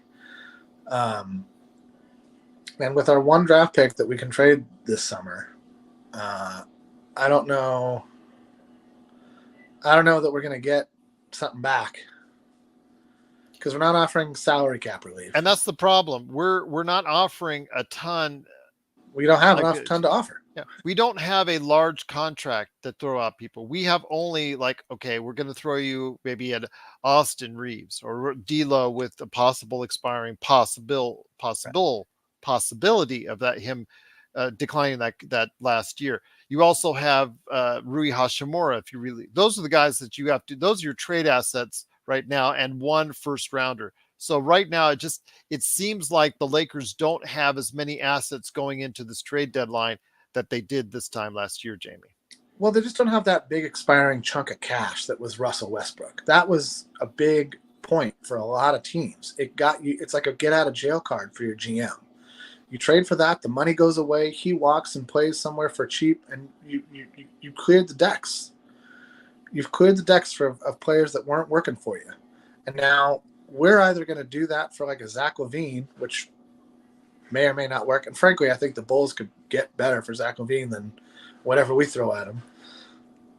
Or we're going to end up trading D'Lo for Fournier and Grimes rather, or something like that. I don't see us getting Murray. We're not getting Murray. We don't have the bullets to get Murray. We don't have the goods to get a good guy. We're at the swap meet with our with our $12 We're at the hubcaps. clearance rack. That's what right. are you With the saying? swap meet with our hubcaps, trying to find a Chrysler that we can take Okay. home, and it's just not going to happen. So, All right. It has to come from within. Everybody on that team's got to look in the mirror and decide: am I this guy, or am I the guy that I was last season? And contract years, they matter. And none of the guys who played well last year are in contract years. So I just don't have high hope. I haven't seen anything that makes me think like, oh, this is working. This is clicking. This looks like, something that's sustainable. It's always one or maybe two steps forward and then 2 or 3 or more steps back. And that's been frustrating this whole season. And we're right where we were with Russ on the team. So it doesn't feel like growth has happened. So it's going to be an interesting last half of the season. Absolutely, my friend. But go ahead and Hey, please Joe. check out Lakerholics.com. You'll see 5 things, Mr. 5 Things, Jamie Sweet, right there for you. Jamie, you hanging on, or you got to go ahead and check on out, my friend? I got about 5 minutes, and then I got to go put my kid to bed. All right. Well, if that's the case, because I've got Joe here on the line as well, I did want to let everyone know Ace had a good question in the chat earlier. The Lakers had to make this draft choice. Now, they can trade the draft choice once they made it, but because of the Ted Stepien rule, I believe they had to make this draft choice this year. He was asking a question of if they were getting offers to trade JHS, Yes. and I believe they did get offers for JHS, but they actually had to make the pick this year because of how much they've traded because of the Anthony Davis trade and among things like that. Also because New Orleans chose to pick swap and not take the pick outright. And the Russell Westbrook trade as well. Just to let you, yes. Yeah. There was we could have done a draft day deal. That was the best that could have happened. Yeah, we had to actually make a first round draft pick was basically Correct. what we're going to have to do. But yes. Right there for you. It is Jamie Sweet. Jamie, we'll just go ahead and let you out early this time around, my friends. It's only, Joe's going to come online. He's going to answer the tough question here. So unless you want to hang on and hear what he has to say right now. Mute me and I'll wander. Okay. Sounds good. But also here today, good man indeed, as we're back again, it is the Lakers Fast Break. It is NBA Observations also as well. Go ahead and check out what we're doing at Lakers Fast Break on YouTube. It is the guy who started his show last night, his new show, Lakers Nightcap with Joe Soro, pouring a nice drink on the rocks right there for you. It is Joe Soro. And Joe, great to have you here. I wanted to ask you this because it was something I was going to ask you, or I was going to either put in the chat if you want to do the show by yourself tonight or what have you. When it comes right down to it, Joe, Darvin Ham's words after the game, when it comes right down to it. Oh, actually, I'll just go ahead. He's still busy doing this stuff. So, Joe, when it comes right down to it, Darvin Ham stated that this. You with us, Jamie? You with us? Still with us? All right. So when it comes right down to it, Darvin Ham stated that this starting lineup, which was the same that we started the season with, is going to be the one that he's choosing going forward. Your thoughts on that, my friend, about the D'Lo, Austin Reeves, Taurean Prince, LeBron, AD starting lineup? The lineup that we started the season with is the lineup he's sticking with for now. I think it's irrelevant. Okay. We don't have the luxury of continuity in the starting lineup. We have to, or I should say the Lakers have to decide on matchups, what matchups will work best. I find it hilarious that he picked this time to say that he's going to stick to a particular lineup, considering one of his best defenders decided to finally play a coherent offensive game and contribute on that end of the floor. It's the Lakers can come out with any kind of rhetoric at this point, and it doesn't really have any credibility, especially Darvin Ham. He'd be better off just saying, we're going to make a decision on a game-by-game basis on how things play out. And that would be more respectful at that point, because I don't think there's anything that they can do that would warrant any kind of consistency based off what we've seen so far. So at this point, I've tuned out Darvin Ham. I don't really listen to anything he says. I might listen to maybe AD to a certain extent, but that AD's different. AD never really ever came off as a BSer. LeBron has that knack of coming off a little BS sometimes here and there. But my focus as a fan and as an observer is going to be tomorrow. Are you going to play another bad game?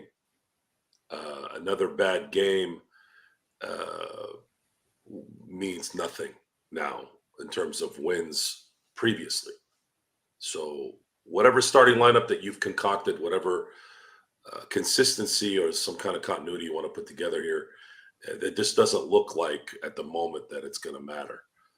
What we're looking at is wins. What you need to be making sure that this team can do is win games. And it was interesting. I was listening to Jeff's short little video earlier today, and he had got a snippet from Bob Myers, former general manager of the Golden State Warriors, and he had mentioned how a good team doesn't lose back-to-back games unless there's an injury or there's a particular player, integral player that might not be available. But good teams, good competing title contender teams don't necessarily play bad continuously. The Lakers do. So until they can get out of that funk, it's the relevancy of a starting lineup that's going to stay consistent is just not going to be there. I'll tell you what, though, it's great having you here now with your thoughts on what's going on with the Lakers. It is Joe Soro. Please go ahead and check out his show, the latest show that he dropped on there, Lakers Nightcap with Joe Soro. It's now available wherever you get your podcasts. When it comes right down to it, Joe, the Lakers, tomorrow's game against Dallas, we're going to see what kind of lineup this or kind of damage this lineup can do. I mean, that started the ball rolling as far as the Lakers getting behind the first quarter. The problem started as far as the defense on the perimeter. It started the conversations we've continued to have over the course of the past few months. Is it about the starting lineup, or is it just the fact that the players are just not playing as well on both ends of the floor as they did at the end of last season? There was after the deadline last year it was a combination, from what I believe is a combination of desperation on the Lakers' part. They had to win these games.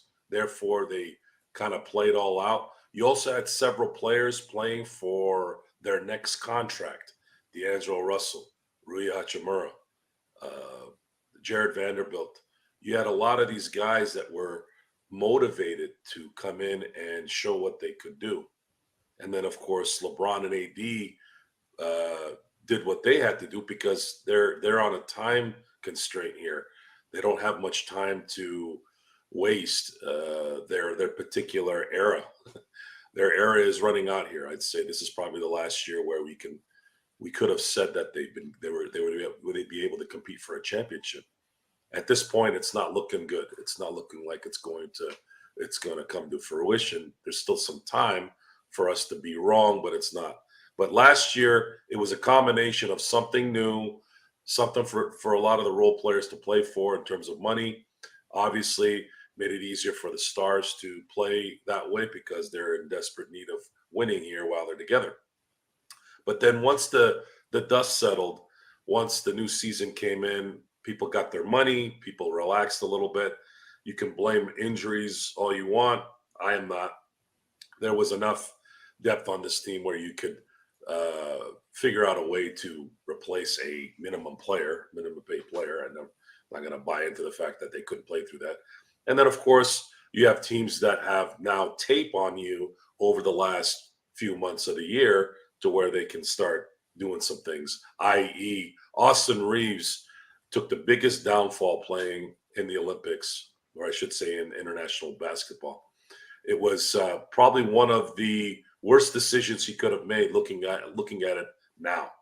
Had he not played in the World Cup, I don't believe he would have started as slow as he did, or at least get exploited as much as he did at the beginning of the year. That was just a terrible. And you couldn't have known you get invited to play for your country. You do it, but it actually ended up hurting him, and it's still going to probably hurt him because there's going to be great teams that are going to be playing this year that are going to exploit him, especially in a 7-game series. So that's kind of where it's at. My enthusiasm is in that, it's a new day, it's a new game. We can get excited about that, but it's going to be very, very difficult for me to be excited and be hopeful based off what we've seen, because they have not been able to have any consistency at all in any week during this year. You can say the tournament was the only time they had some consistency. Okay, I'll roll with that. But at that time, I didn't look at it that way. I just figured, okay, well, it's other than one game, they're regular season games. You're supposed to win these games. They just happen to be tournament games. But right now is when they should start feeling desperation. Right now, they're about to hit the Grammy trip. And if you don't get some kind of leverage here with your record, you're probably not going to run very well on the road 6 times in a row. If you come out of that 6-game road trip 2-4 or 1-5, you might start looking down into the abyss at that point if you don't clean up your act here within the next week. I will say this, though. I think Ace Nubian, again, who brought up the other great point I did earlier in the chat, he talks about Gabe Vincent is a huge blow. What Gabe Vincent hopefully would have given us, you're right, Ace, is a huge blow. Just another guard in this rotation that would have been given us steady minutes, something that could have done something on both sides of the floor, like we saw in the past from Schroeder. Walker the Fourth, depending on which Walker the Fourth you were getting. I know he got injured halfway through the season of the Lakers and just got out of the rotation, but to start off with, he started the season very hot last year. And Malik Monk, you could see his progression as a player, leaving the Charlotte mess that he was in and blossoming as a player with the Lakers, and then becoming a key, vital part of the Sacramento Kings offense. So seeing all that take place, plus again, Dennis Schroeder leaving the team, we're missing something there in the backcourt that I think Austin Reeves and D'Lo are just not giving us. There's been some terrible decisions made by the front office, and it's been the small ones that have probably paper-cutted the Lakers more and more. I know they probably couldn't have retained Malik Monk, I believe, because they didn't have his bird rights, if I'm not mistaken, so they could only sign him for so high.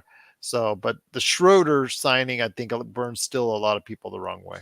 Yeah, the Schroeder one almost felt like they weren't going to be able to afford him at all. He was going to get this big contract, which I don't think he did. We would have been better off figuring out a way to keep him and just not going after. Because he signed a little bit more, just a tiny bit more than what Vando signed. Did we have his bird rights? I believe we did. I don't know why they didn't re-sign him. He was a guy that actually had immense value from a ball handling standpoint and speed standpoint, something that this team doesn't necessarily have.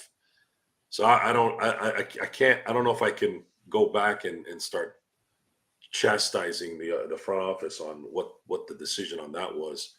The Lakers have been making bad decisions since the Russell Westbrook trade, and it's slowly disintegrated the team's ability to do what they need to do more and more the year goes on. I don't believe there's going to be a deal here between now and a month that's going to make a difference. That you're going to have to give up some talent, and the Lakers right now need to add talent, not remove talent. Even though there seems to be an issue with Darvin Ham playing Rui Hachimura more minutes, he's still an asset. He's still someone that actually is capable when he is in there. Then you have Austin Reeves, who arguably could be your third best player on the team. You can trade him if you're getting a bona fide number 3 who can score at any time, any place, anywhere. Who is that guy is the question. The answer to that is there isn't anyone. It's going to have to be someone that likely would have to demand to come to LA and be disgruntled and force his way here. And he happens to have a contract that they need to get rid of so that they don't have to inquire on assets that we don't have, which is not much. The Lakers are. Well, let me ask you this. I apologize for interrupting. Endorphin's asking you, do you give up Reeves for DeJounte Murray? I'd probably say it's a I would lateral say yes. move. It's a lateral move at that point. It's not a huge jump. I get it, but I still would. I wouldn't, because it won't matter. It just wouldn't matter. And I think there's more value with Austin on this particular team than Murray. If you don't have to give up additional picks. I can't. It does. I don't think it does anything. I don't think it's going to make that much of a difference. I would do Rui, but I wouldn't do Austin. I think Austin brings something to the table, especially during playoff time. There is the ability in a half-court game, which is what the playoffs creates. No matter how much the NBA has changed in the last 5 years, the half-court offense still is valuable, especially in a 7-game series, especially when it's someone who can control that particular part of the game, which Austin has had the ability to. He can get to the paint, get his shot off, is strong enough to get a shot off, and usually get a continuation in the meantime. And those plays become a huge asset in close games. Now his defense though. Well, I just don't. Murray's not known as a defensive player, anyways. If Murray was a true 3-and-D, you would have to consider it, yes. But is Murray the kind of guy that you can stick on someone and not have to worry about, him getting torched? I have not seen it. Unless something else is going on, I have not seen it. Okay. The only reason why I'm saying is because when it comes right down to it, you're right about on the offensive end in clutch time and in a playoff setting, we've seen Austin Reeves do it, but we're seeing more and more teams are targeting him time and time again on the defensive end, and especially against first team units. We've seen in the past, although SGA, he couldn't do a whole lot with Reeves last night because D'Lo was coming over to provide a good amount of help. And both of those guys are very deficient one-on-one on the defensive end, but when they work together and they help each other to whatever star player that they're playing on, it makes it a lot better for them, and it makes it a lot more equal. So I commend Ham for that change. And it's not often I can commend Darvin Ham for anything, but he should get credit for making sure that I guess, when SGA was on an island with Christie, he torched him. When SGA was on an island with Wood, he torched him. But when SGA was on an island with Austin, there was communication there so that D'Lo came to help. And that's the kind of defense you want to see. And that's the kind of defense that's going to keep the Lakers involved in games. Well, there seems to be this idea that the Lakers haven't really been able to put forth a complete performance. I don't know why we would need to wait halfway through the season to see this, but I found it interesting that Vando played a great game from Vando's standpoint last night, and now there's justification to say, well, this is probably the first time he's been healthy. The issues of the Lakers losing games isn't necessarily tied to Vando not playing well. It's been tied to a lot of bad decisions made by your lineups and who you do put on an island and who you do decide to put on specific players that probably should not be put on. But there's a knowledge there that's not showing. Are you able to adjust? Do you have the talent to adjust? So there's a little bit of everything in this thing. There's some things where you can look at and go, well, Darvin doesn't necessarily have a choice, or Darvin can't really adapt in and around that. But then there's also things like, why are you putting Austin on SGA? Why would you do that? Why would anybody do that? Well, you don't have a choice. You can't put this guy in there because he's sitting at that moment. Okay. But that's not the first time you've put an elite, you've put a marginal defender on a elite scorer. You have to devise a team concept at that point and allow. There was some funneling that I've noticed this last couple of games. That's what you have to do, and that's where the chemistry and that's where the togetherness That's your job to make sure that there's a flow there. But I did notice in this last game that there was some funneling. I hadn't seen that in a while. Before it was just leave AD by himself at the hoop and then hope that he could either block the shot or somehow block his guy and the guy that's coming his way. It's a lot of detail. Basketball, when you're at this level, becomes highly instinctful. I mean, your instincts have to be so good. Your mental acumen has to be so on point that you can't think when you're playing. If you start thinking, you're going to be a step behind. And just like in the NFL, if you're a step behind in the NFL, quarterback or receiver, it's going to be picked off by the DB. So as far as a realistic trade, Deep Purple, the realistic trade would likely have to be something that would mean the Lakers would have to take on a large contract that another team desperately needs to move. But from everything I've heard, let's say the trade of the year so far this year has been Zach LaVine. I believe they can't make that trade. I believe it hard caps them. Is that correct, Gerald? Am I correct on that? That's correct. So that trade actually can't, apparently, from information that we have, cannot happen even if they wanted it, unless, of course, they dumped a large amount of their contracts, like getting rid of Austin, getting rid of Rui, getting rid of D'Lo. Now at that point, if you're going to get rid of those three players, now you're gutting your depth. As much as D'Lo and Austin and Rui have been maligned in certain times of the year, there's still a lot of talent there, and there is some value there. So unless they want to gut the team to bring in, let's say, a third superstar again, it's just not likely that that's going to be possible. And I don't see how they're going to get anybody of any relevance with the assets they have. They'd have to give up a first-round pick, which who's going to give us a legit score for just a first-round pick? I just don't see it. I don't know. It would take a favor, like I said before. It would have to be Rob getting a favor from a fellow GM for next time. I don't know who that would be.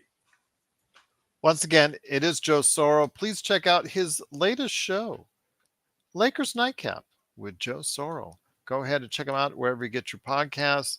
I did want to mention that his contract is great right now as far as in the teens, $18 million, I believe, for DeJounte Murray. But he did sign in July a 4-year, $114 million contract that takes it all the way to 27-28. So you determine whether or not that's a good value if you decide to trade for him. I also mentioned that although he is among the league leader in steals, as far as a good team defender, or whatnot, his overall defensive rating, like Atlanta's, is absolutely porous right now at 121.6. So that is his defensive rating as of now. So you can, judge what he's doing right now, whether it's scheme or whether it's him. It's just not getting it done right now. And that's why Atlanta is struggling the way they are this season. Both Bogdanovich. Hey, Marie Shaw, appreciate you having you here, but both Bogdanoviches are available. If it leans back towards Atlanta, and Murray, like you said, is too hard of a reach, how about Bogdanovich and Capella taking them off their hands in Atlanta? Well, what would Atlanta want? Probably then you talk about you can't get Austin for that. They're not going to get Austin for that, but maybe for a D'Lo Rui package. And he may not have to give up the first rounder because Capella has another year on his contract. My mind isn't set on why Atlanta would do that. That's more of an Atlanta decision now. Mm-hmm. Why would Atlanta take on D'Lo? Why would they go? They're having issues with Murray and Trae Young, mm-hmm. doing what they're not doing, mm-hmm. and then you factor in a streaky shooter who doesn't necessarily play consistent ball into that for what? Just for an expiring contract? Okay, I'll buy into that. I'll roll with that. But does that make the Lakers better? Now you have one less guy that can handle the ball. We already have an issue where we don't have anybody that can handle the ball other than LeBron. Now, if Gabe Vincent was healthy, that would be a different story because he was supposed to be the backup point guard. And had we had someone like him backing up D'Angelo when he got hurt or when he wasn't playing well, things might have been a little bit different this year, but we didn't get that. We got a shell of what he was before he got apparently hurt probably around the finals. Mm-hmm. There's two things that you have to stay away from now on when you're the Lakers. Stay away from anyone that the San Antonio Spurs let go, and stay away from anyone that the Miami Heat let go. Stay away from those players. Something gets damaged, either mentally or physically or both. Just remember that. And you'll probably be better off in the end that way. So for me, I just don't have an answer on what's going to help this team win. My instincts are always going to go towards the basics. This team needs a third scorer, a consistent scorer that can score when LeBron sits, because 39 minutes ain't going to get it done, folks. That's too many minutes for LeBron James. He might make it through the first round. He might make it through the second round. Just going to gas out like he did last year. He's going to gas out here, guys. He's not God. He's still a human being. He's going to run out. So unless Rob pulls a rabbit out of his butt and tells us that this is going to be the guy that supplants LeBron when he sits, well, Lakers are probably going to have to roll what they got and hope half the West gets injured on the way to the finals. Which could be a possibility, but you never know. But yeah, you can't bank on that as your way of winning the West per se. But Lakers do have some decisions coming up. It is past the January 15 threshold where even more players are now eligible for trades. One of those names that's not eligible is Jared Vanderbilt, who, again, has had a very frustrating season and has been proven to be an enigma for a lot of fans out there. He has scored a little bit better as of late, including a outburst from him yesterday of 5 points. But overall, he's still averaging under 4 points for the season, still averaging under 20% from three-point area. And he's not giving you a sparkling defense one-on-one that he was known for as much as he was late last season for the Lakers. So your thoughts on what Jared Vanderbilt, is this a lost season so far for Jared Vanderbilt? No, I think this is who he is. I think you're going to get games like you got yesterday, but you're going to get more of Jared on who he's been. He is who he is. He is rather exploited with the right opponent, and there's nothing you can really do about it. This season has been a very weird season. It's challenged our NBA intelligence. I know it has for me. I didn't expect the Lakers to play this poorly. Even with the positive, heavy thoughts and analyzations, there's usually something there where you can kind of, and maybe we did come off realistic, and maybe I'm delusional here, but I've been wrong on a lot of things this year. One is another thing that's been weird is Scoot Henderson is showing signs of a bust.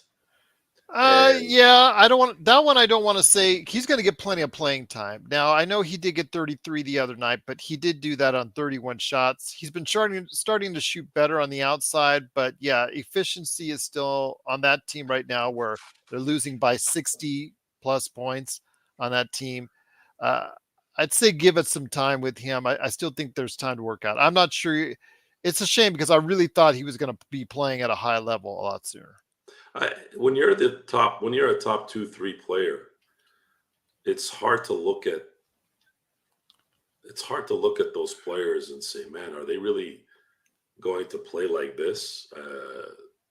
What's it going to take for them to play according to their draft selection? But there's so many bad picks. Seems like there's so many more bad picks these days where you don't really see too much of a difference. You see players being picked in these slots, and I'm going, I wouldn't have picked these guys in the second round. It's pretty bad.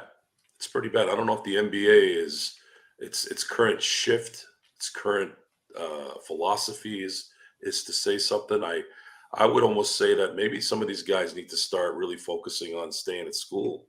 They won't, but they might need to stay at school and really enhance their game.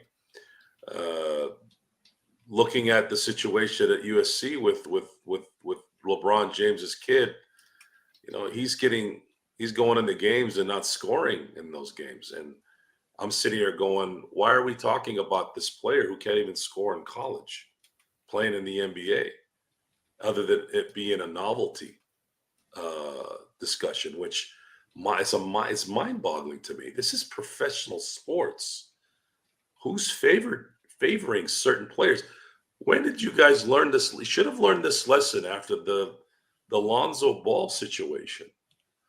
Magic Johnson supposed to be somebody who knows basketball better than anybody, made a catastrophic draft pick that year by not selecting Jason Tatum over Lonzo Ball.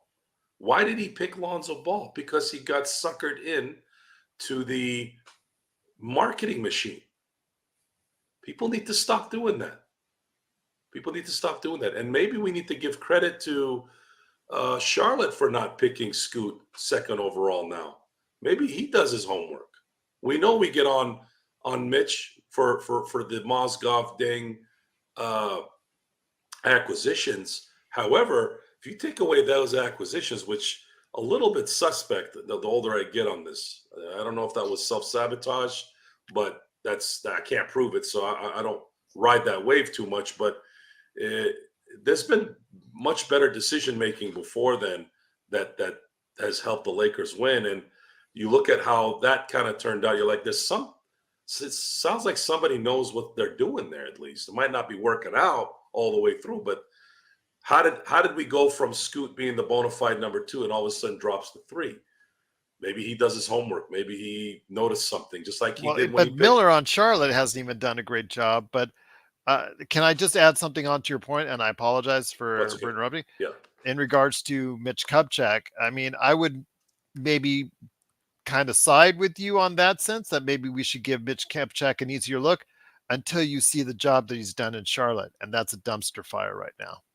I think Charlotte is a dumpster fire in general. I don't know if Michael Jordan couldn't bring some kind of something to it just from his name recognition, then what else can happen there? But another good example is the 2015 draft. At that time, you were looking at Karl Anthony Towns as the one, and then you had Jahlil Okafor, who were kind of going back and forth. And then what happened? A few days before the draft, word came out that the Lakers were going to pick D'Angelo Russell, not go with Jahlil Okafor. And at the time, he had just won a championship with Duke. Guys, some of these guys actually do their homework and make the right calls. Basketball is very difficult. It's very difficult to win in the NBA. There's a certain luck that you have to have. There's a certain player you have to have that can transcend whatever is there. You don't. LaMelo Ball, as talented as he is, I don't believe he'll ever be a number 1.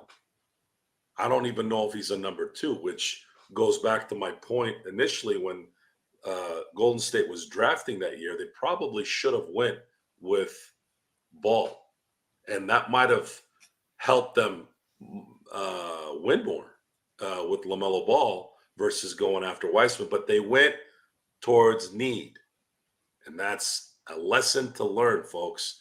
Got to learn that lesson.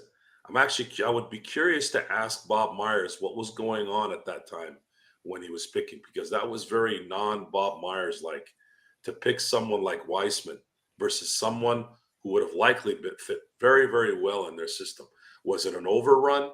Did they not want to clog up the backcourt with Clay and Steph Curry? I don't know if necessarily that's true, because they did bring in D'Angelo Russell at some point. there's never too many guards that can shoot. That wouldn't make any sense. And you would have had to have known at some point, you know, you do have some guys here that are in the double digits in their careers. Maybe, you know, adding a third guy there, maybe maybe hire Darvin Ham and have him run his 3-guard lineup. That would have worked, right? Are you just trying to give Z nightmares? No, I just thought I'd throw that in there because it'd be funny. There's so much hindsight in this thing, but at the same time, when it does happen, you start to wonder, well, wait a minute, this should have made sense then. And a lot of these teams get suckered in. They get suckered into the marketing, to the noise. And how this kind of ends up for the Lakers in general, I don't know. I don't know where it's going to go, other than, okay, we have LeBron James and Anthony Davis on this team. There's always a chance when you have those guys, especially with the way they've been playing. So maybe in the end of the year, we get surprised, because I feel like we've been getting surprised all year. We've been wrong on a lot of things this year. Maybe we'll be wrong on how this ends up, which would be a good thing for us with the Lakers. Once again, it is Joe Soro. Please go ahead and check out his new show, Lakers Nightcap with Joe Soro, a squeaky chair. And I just got to get you on the chair, my friend. Isabel, new viewer to the chat. Truly appreciate you. As far as Ace as well, truly appreciate it. New faces, Maurice Shaw, truly appreciate all three of you joining. Please like and subscribe to get the latest notifications. So when we go live on the Lakers Fast Break podcast, Isabel says, Gerald and Joe, if you were Pelinka, how would you use our assets now to try to win the chip this year? Go ahead, Joe. Excellent question. Unfortunately, Isabel, there's no tangible asset right now. So last year we had a large expiring contract, which even to some degree that wasn't true, because we didn't trade Westbrook until way past the point where we've already paid him most of that contract. It was just an expiring contract. Let's just put it that way. But the Lakers, but his number comes off your cap. True. The whole number, not just but the. We didn't really trade him for really anyone that would warrant, oh man, we need to get rid of this huge contract. The Lakers didn't pick up any large contracts. They were actually able to trade Russell Westbrook for other expiring contracts. It wasn't anything drastic. It was kind of like Rob impressed by not only getting rid of Westbrook, but he didn't saddle himself with a contract that he has to live up to for, let's say, 2 or 3 years. If they want to do that this year and enhance the team, they're going to have to do it a little. But they still have to give up, contracts. They still have to give up a Rui, possibly a D'Angelo. And they only have one tradable first-round draft pick. There isn't any trade out there that would make sense, literal sense, from a CBA standpoint, that would not include at least 2 out of the 3 players that are in discussions for trades, which is Austin, D'Angelo, and Rui. Those are really the 3 big contracts besides AD and LeBron. You're going to have to trade 2 of those 3 to get someone of any significance. The question is who? And as of right now, who's available? Is it going to matter? Do you want to trade that depth? There's still depth players. There's still value there, guys. Rui has value. D'Angelo has value. So if you're going to bring back whoever you bring back for those guys, that one guy likely has to cover for both those guys. How you do that? Who is that going to be? Is it Murray? No. In my book, Murray doesn't cover D'Angelo and Rui.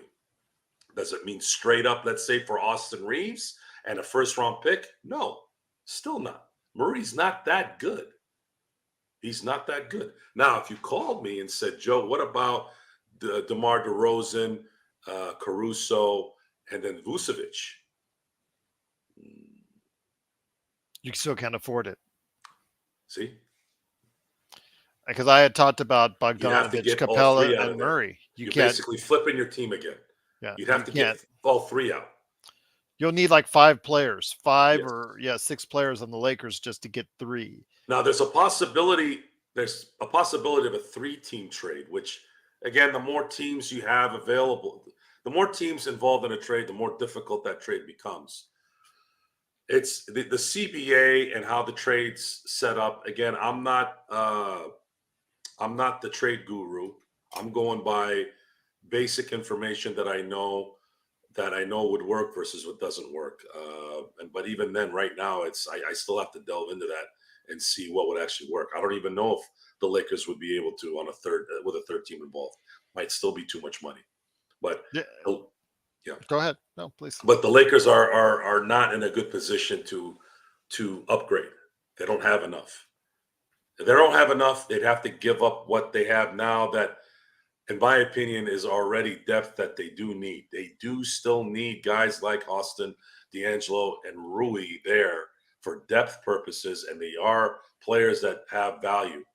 So if you get rid of 2 of those 3 guys, you're going to have to get a guy that's going to be a difference maker, someone who's a legit third player that can work under the current salary setup in LA.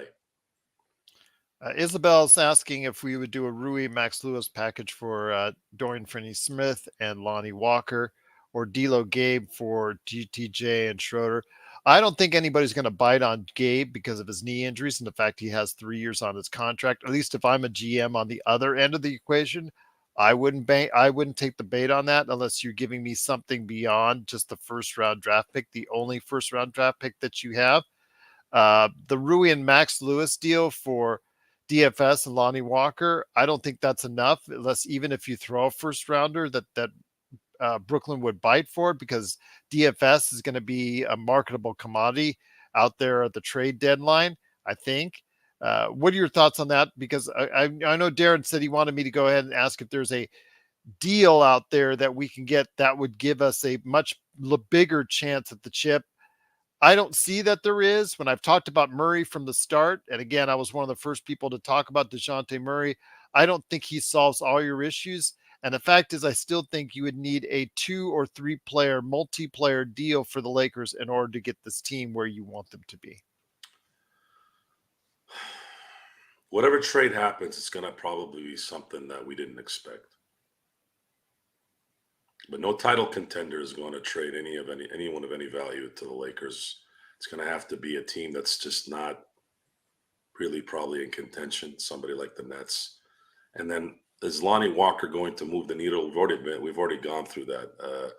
He had one spectacular game last year, and that was it. The Lakers don't need a one-and-done type player. They need a player that can win you 1 game out of 4 in each series during the playoffs.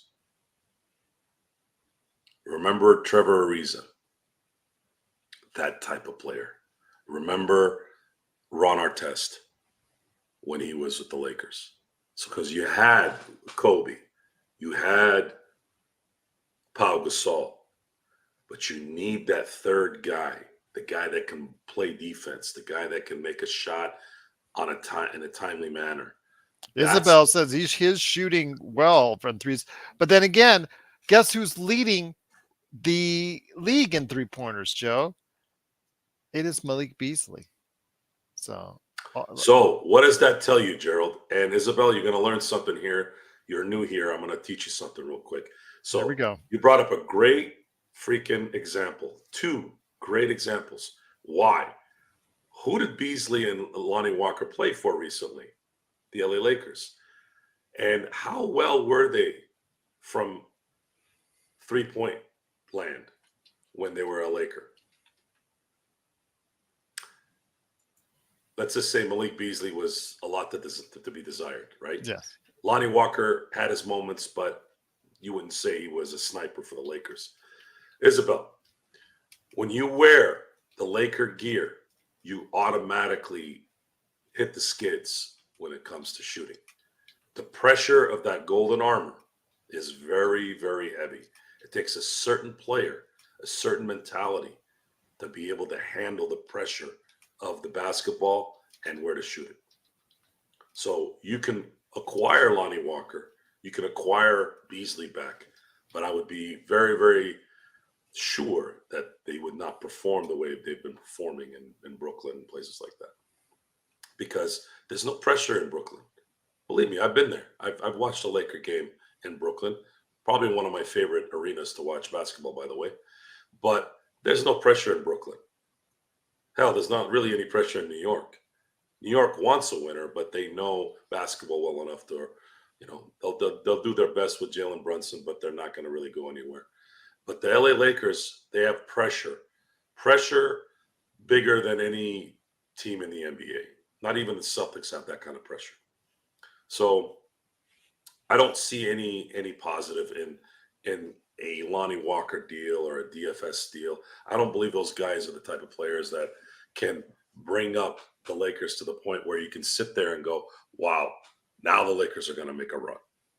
It's just not going to be that. You have to because even Isabel put in there D'Lo and Rui in a couple package deals for Dorian Finney-Smith and Brogdon. I think it improves the Lakers, but it is on still paper not going to make it. But Brogdon is never healthy. Well, right now he is, but you're right. He does have his bouts where he's just it's a risk. It's a risk. It could be the biggest disaster you can make, Westbrook, or he comes through. Or Gabe Vincent. He could be Gabe Vincent. He could be Gabe Vincent. And it seems like another problem with the Lakers, besides shooting funks as soon as they wear the Laker uniform, is these debilitating injuries. And you already have a guy there that's already debilitated half the season. We cannot risk. I'm ecstatic to the point where Anthony Davis has shown no signs of not even falling every 5 seconds in the last few months. He's even stopped doing that. I'm counting my blessings there. LeBron has sat, 5 games? Yeah. That's the part where we got wrong. I remember very, very vividly saying, if LeBron isn't missing time and AD isn't missing time, this team's going to be good. And they haven't. They haven't missed time. 5 games is nothing. 5 games is nothing. That means he's going to miss another 5 games, which means LeBron's going to play on pace. He's on pace to play 72 games. That was exactly the number I had in my head when I said if LeBron plays 72 games, and then I was thinking 77 games for AD, you guys are going to be in great shape. We should have a top 4 seed. But the coaching has been so bad, and the role players have not come through to the point where the Lakers right now, 41 games in, exactly halfway through the season, are playing below average basketball. They're going to have to make up a lot of ground here. Can they win 50 games? I was expecting 50 games with this talent. Can they win 30 games the rest of the way? That's going to be the question that I have for everyone. And it's going to likely have to be the current construction of the team now. It cannot be some savior. The constant savior mentality is what's put the Lakers in this position. Once again, it is Joe Soro. Go ahead and check out what he's doing today with his new show, Lakers Nightcap with Joe Soro. Great to have you here. Great to see all these new faces. Truly appreciate it. Ace Nubian says, LFB, do other teams believe D'Lo will opt out or believe in Rui? You know what? I think some teams out there believe in Rui. Rui this year, despite the injuries, has gotten a rough deal at times from Ham. Like even last night, 20 minutes. I mean, he does deserve to play more minutes, and there could be teams out there that feel like many of us do here in the Lakers contingent and the best Lakers chat room that's out there, Lakers Fast Break, Joe, that Rui, if given a better opportunity, could produce more for you like he did in those first 2 playoff series a little bit more consistently.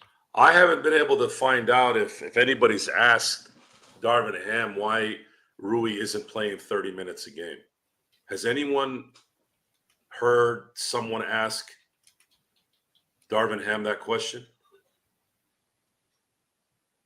Not really. Not pointed. No. I think that's an important question. So whoever media is out there who happens to be listening, can you please, if you're in the media room, can you ask, and this is something that wouldn't come off pretentious in any way. Coach, do you plan on playing Rui Hachimura more than 20 minutes a game? Because, and then you can form it in a way where you can maybe stroke his delicate ego. I don't know, but that's a legitimate question that I think needs to be asked. What is the reasoning for a healthy basketball player that you just signed to a 3-year contract who has some skill? What is the reason why he isn't playing 3 quarters or 2.5 quarters a game when you need that depth, when you need that kind of player? Because I don't see any deficiencies to the point where he's costing the team plays. He's not getting burnt like an Austin Reeves or making boneheaded plays like a D'Angelo Russell. So what is it? Are they anticipating that he would do that if he played more than 20 minutes? I don't know. I'm not sure if I buy that. Maybe he's saving him up.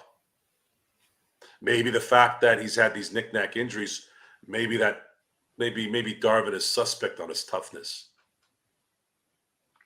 I'm just throwing stuff out there. I'm not saying that those are the issues, but I don't know. That's the one question that we have not had answered. And that's one thing where we are confused in. Why isn't he playing more than 20 minutes? I can't figure it out why either. I understand he's had some bumps in the road with injuries, but he's been healthy now. The more Prince you play, as statistically shown by Magic Man himself, he's already pointed that out. The more you play Prince, the less in returns you're going to get. Why not whittle some of that off, plus whittle off some minutes off of LeBron's time and put in Rui in there a little bit more and see what you get. 25, 28 minutes a game, maybe even up to 29, 30. That way you shave off some of Prince's minutes, you shave off some of LeBron's minutes, and maybe you even it out and make it a little bit more competitive out there for the Lakers against other teams. Just to throw it out there. Maybe you do. That would be a question we need to figure out. Yeah. Who can ask it? I think that's where that goes. But tomorrow is going to be a very important game, at least for me, to diagnose what the Lakers are really planning on doing here the next week and change. And we'll talk more about it. We'll talk more in detail. My plan tonight for our nightcap was to talk more Dallas basketball and kind of figure out if the Lakers are going to be up to understanding that the Dallas Mavericks love shooting against the Lakers. Are they going to play 5-man outs against Dallas again?